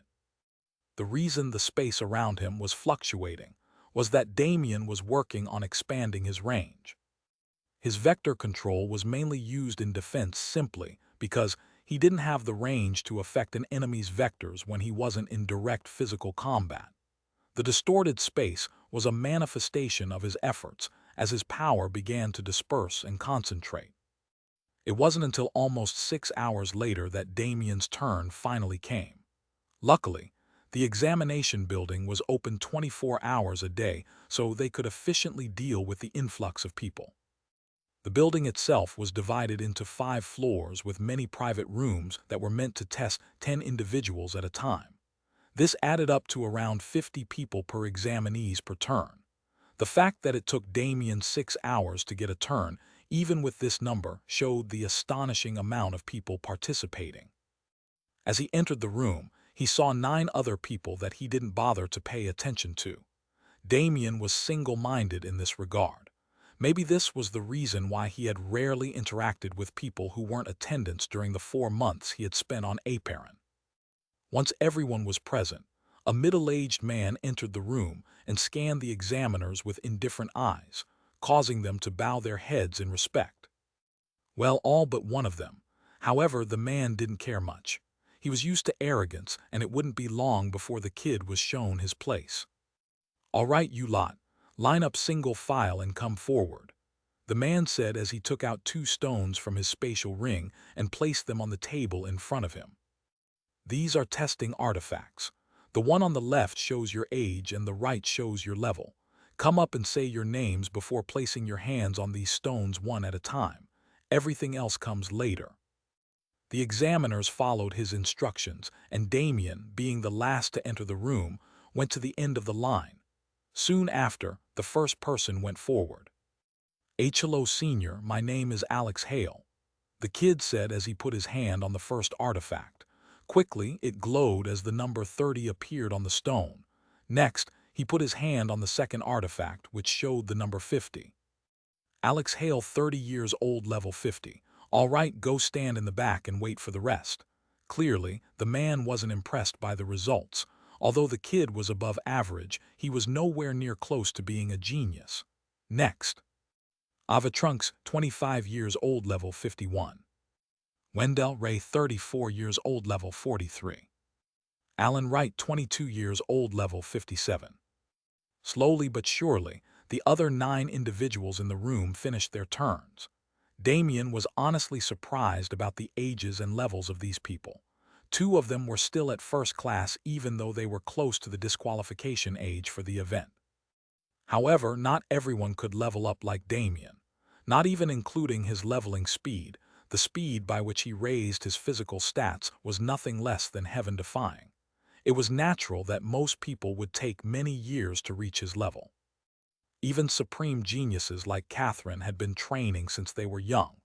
If anyone realized that Damien reached his current level in 2 years, they might even kill themselves from shame. Finally, it was Damien's turn. The examiner honestly wasn't expecting much from the youth in front of him. He'd been observing the reactions of the people in the room, and this youth seemed to be surprised even by those at the peak of first class. Annoyed, the examiner rushed him on. "All right, hurry up and tell me your name so we can finish this." Damien hesitated for a moment, wondering if he should just give his surname like he did when he was adventuring, but ended up deciding against it. First off, this was a school. It would just be weird to use an alias here. And second, he honestly stopped caring. No matter what, people wouldn't find any information on him before he arrived at Archdale, so there wasn't a reason to worry. "Damien Void," he said as he placed his hand on the first stone. Quickly, the number 19 appeared on its surface, surprising everyone in the room. It seemed that he was by far the youngest out of them all. However, their surprise wasn't even close to being over. Just as he finished with the first stone, he did the same with the second stone. Instead of an immediate response like those that showed up for the others, the stone shuddered for a while before it could show his level. He could feel a foreign energy invading his body, which was most likely the method the artifact used to measure his level, but it was quickly devoured by his physique. Damien had almost forgotten about this specific quality since it barely showed itself anymore. He devoured plenty of beasts for one reason or another, leading to his physique constantly receiving energy. However, the invasion of this energy seemed to stimulate it. The stone began to glow, but soon, cracks began to appear on its surface. Damien was slightly panicking. He had never needed to control his physique, nor had he ever found a method to do so. In the next second, however, the commotion calmed down and the stone once again began to glow. Luckily, it seems his physique was satiated once more. If the other examinees were surprised by his age, or even the phenomena that occurred when he touched the stone, they were so shocked they almost fainted when they saw the number it portrayed. Even the examiner's eyes widened in shock as he struggled to get the words out of his mouth. Damien Void, age 19, L level 75. Damien was halfway to third class. Chapter 40, Academy 3. No words needed to be said. The results spoke for themselves. For the next few minutes, the room was enveloped in silence as everyone stood in a daze. Even Damien was surprised. He never bothered to check his status as he leveled up and put all his focus into improving his actual skills. It seemed he'd need to check it soon. This continued until one of the other examinees lost his cool. "No, it has to be rigged. You all saw how the stone cracked before the number came out. He has to be lying." The crazed yelling snapped everyone out of their dazes. The one who yelled was Alex, who had just recently entered second class at 30 years old. He couldn't believe that someone an entire decade younger than him was so far ahead. Lost in his madness, he brazenly attacked Damien. Raising his hand, Alex shouted, "Heaven-sundering palm strike!" A large palm composed of ferocious flames charged towards Damien, but it was nothing more than a party trick to him. He was making unfair comparisons, though. The last flame attack he had seen was from a genuine third-class being. How could someone who was barely second-class compare? But Damien was angry. He wasn't angry at being attacked, nor was he angry at being looked down on. Rather, "What the hell is up with your cringe-ass nomming sense? It's literally in the wrong world type. Also, why the hell are you screaming out your attack name like an idiot? Aren't you embarrassed?" Damien roared. He was raging at the nomming sense of this kid. It brought out Damien's suppressed childhood memories of when he got too into cultivation novels and would attempt to summon attacks by screaming things like "heaven collapsing strike" in his backyard for the whole neighborhood to hear. The unlocking of his black history sent him into a rage, and rather than just swatting away the attack as he'd normally do, he made an actual move. He pulled back his fist and let out a ferocious punch in the direction of the oncoming attack. The punch was so brutal that it caused winds to form and swirl within the private room. As when these swirling winds met the flame palm, they turned into a raging fire tornado. HMPH. With a cold harumph, Damien flicked his finger, and the flame tornado that was still charging towards him abruptly moved in the opposite direction like it was in a pinball machine. The sudden turn of events took everyone off guard, and before they could move, the flame tornado consumed the terrified Alex. When it subsided, all that was left was a charred and broken body. Although Alex was still alive, he wasn't going to be able to function as a living being anymore without the help of something on the same level as Elixir. Witnessing the scene he had just caused, Damien turned his head away and started whistling. "Oops," he said as he muttered under his breath. "Well, if it wasn't for his stupid nomming sense pissing me off, he probably would have gotten off easier." The other examinees were drenched in a cold sweat while the examiner looked at Damien with an interested gaze. Unlike them, he was able to clearly see what happened. This young man is a spatial mage, no. Perhaps he has even stepped into the master level. The people of Aparin used a specific system to measure the level of control one had over their affinity. This system was completely separate from classes, as one's control only improved with constant practice, insight, and talent, though more mana was needed at each stage, leading to class still being important to improve control. From the beginning it was apprentice, mage, master, grandmaster, and saint. The apprentice level signifies someone who had just stepped onto the path of understanding their affinity, such as Alex, who could only create a simple palm out of fire. The mage level signifies when one breaks through those figurative shackles and begins to construct various different uses for their affinities, such as Damien's lightning boost or Catherine's illusions. The master level is where a true change occurs. At this level, one looks past the surface and becomes abstruse in the use of their affinity. Damien's vector control is an example of this. It isn't a classic space ability, rather it uses space as a medium to affect laws of physics and whatnot. The Grandmaster level is more of a title, given to those who have completely mastered the abstruse use of their affinity that they specialized in. When one reaches Grandmaster level control, they can create a domain where they become the sole ruler and king. As for the Saint level, the information regarding it was strictly kept by those fourth-class beings of the world. Nobody knew exactly what being a saint entailed, but it was rumored that affinities evolve into something completely new when one reaches this level of control. For Damien to be at the master level at such a young age, the examiner didn't even want to think about how much talent he had. Making his decision, he finally spoke. "Okay, you have already proved your skill to me. Take this token and exit the hall. Someone will be waiting to explain the rest. Also, tell them to come inside once they're finished. I need help with something." He was naturally referring to Alex, who was just a living corpse at this point.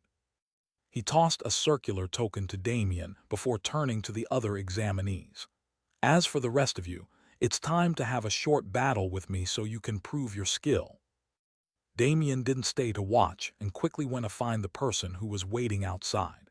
It seemed that she wasn't prepared to have a guest so soon after the examination started, so she fumbled a bit before handing over a pamphlet and a card to Damien.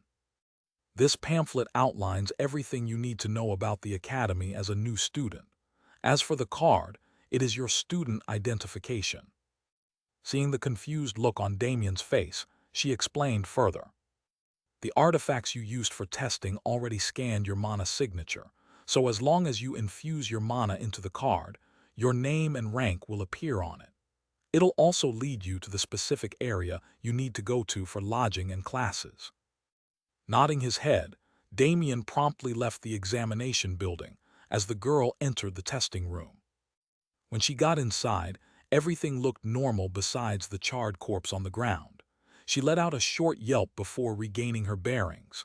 Unfortunately, the noise had attracted everyone's attention. The examiner then addressed her. "Good, you're here. Take that kid away from here and send him wherever he needs to go. That's not important.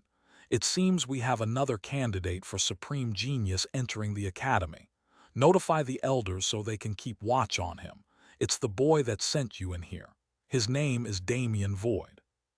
The girl's face paled slightly when she heard this news. A Supreme Genius candidate, and she had just waved him off like some average student. As she dragged the breathing corpse of Alex out of the room, she prayed that Damien wasn't offended by her attitude. Meanwhile, Damien peacefully walked through Zenith City while enjoying the sights. He had long forgotten about the girl in question. Finding a nice park, Damien sat on a bench and enjoyed the cool spring breeze as he read through the pamphlet he was given. The academy, at the end of the day, was still a school. Even though he was here because of the Nexus event, he still had to attend at least one class during his stay. Recalling the mention of a great war by the broker he had visited, Damien chose history. If the war was a potential flag as he suspected it to be, he needed to be prepared in case he got swept up in the storm. Next, he read over the various facilities contained within the academy. There was a myriad of different choices that were based on affinity, and to enter the higher level and more beneficial training environments, he needed premium points. Premium points were the school's version of currency, and they could be earned by doing various tasks to benefit the school and by taking missions from the school's version of an adventurer's guild. However, even this could be avoided. He just needed to find a high-level figure to either sponsor him or take him as a disciple, and they could gain him access to these facilities. The reason this was important to Damien was simple. Unlike what he would have expected, the school had a training environment for spatial affinity users. Once again, he saw Kurt's name. It seemed he was an important figure at the school and had personally built the training ground. If I'm not wrong, that Kurt guy must have left another subspace within that training environment. Knowing his eccentric behavior, it'll be annoying as hell to enter, but it'll be extremely beneficial to me. I must find a way to enter this space. Little did he know, it would be much easier than he thought.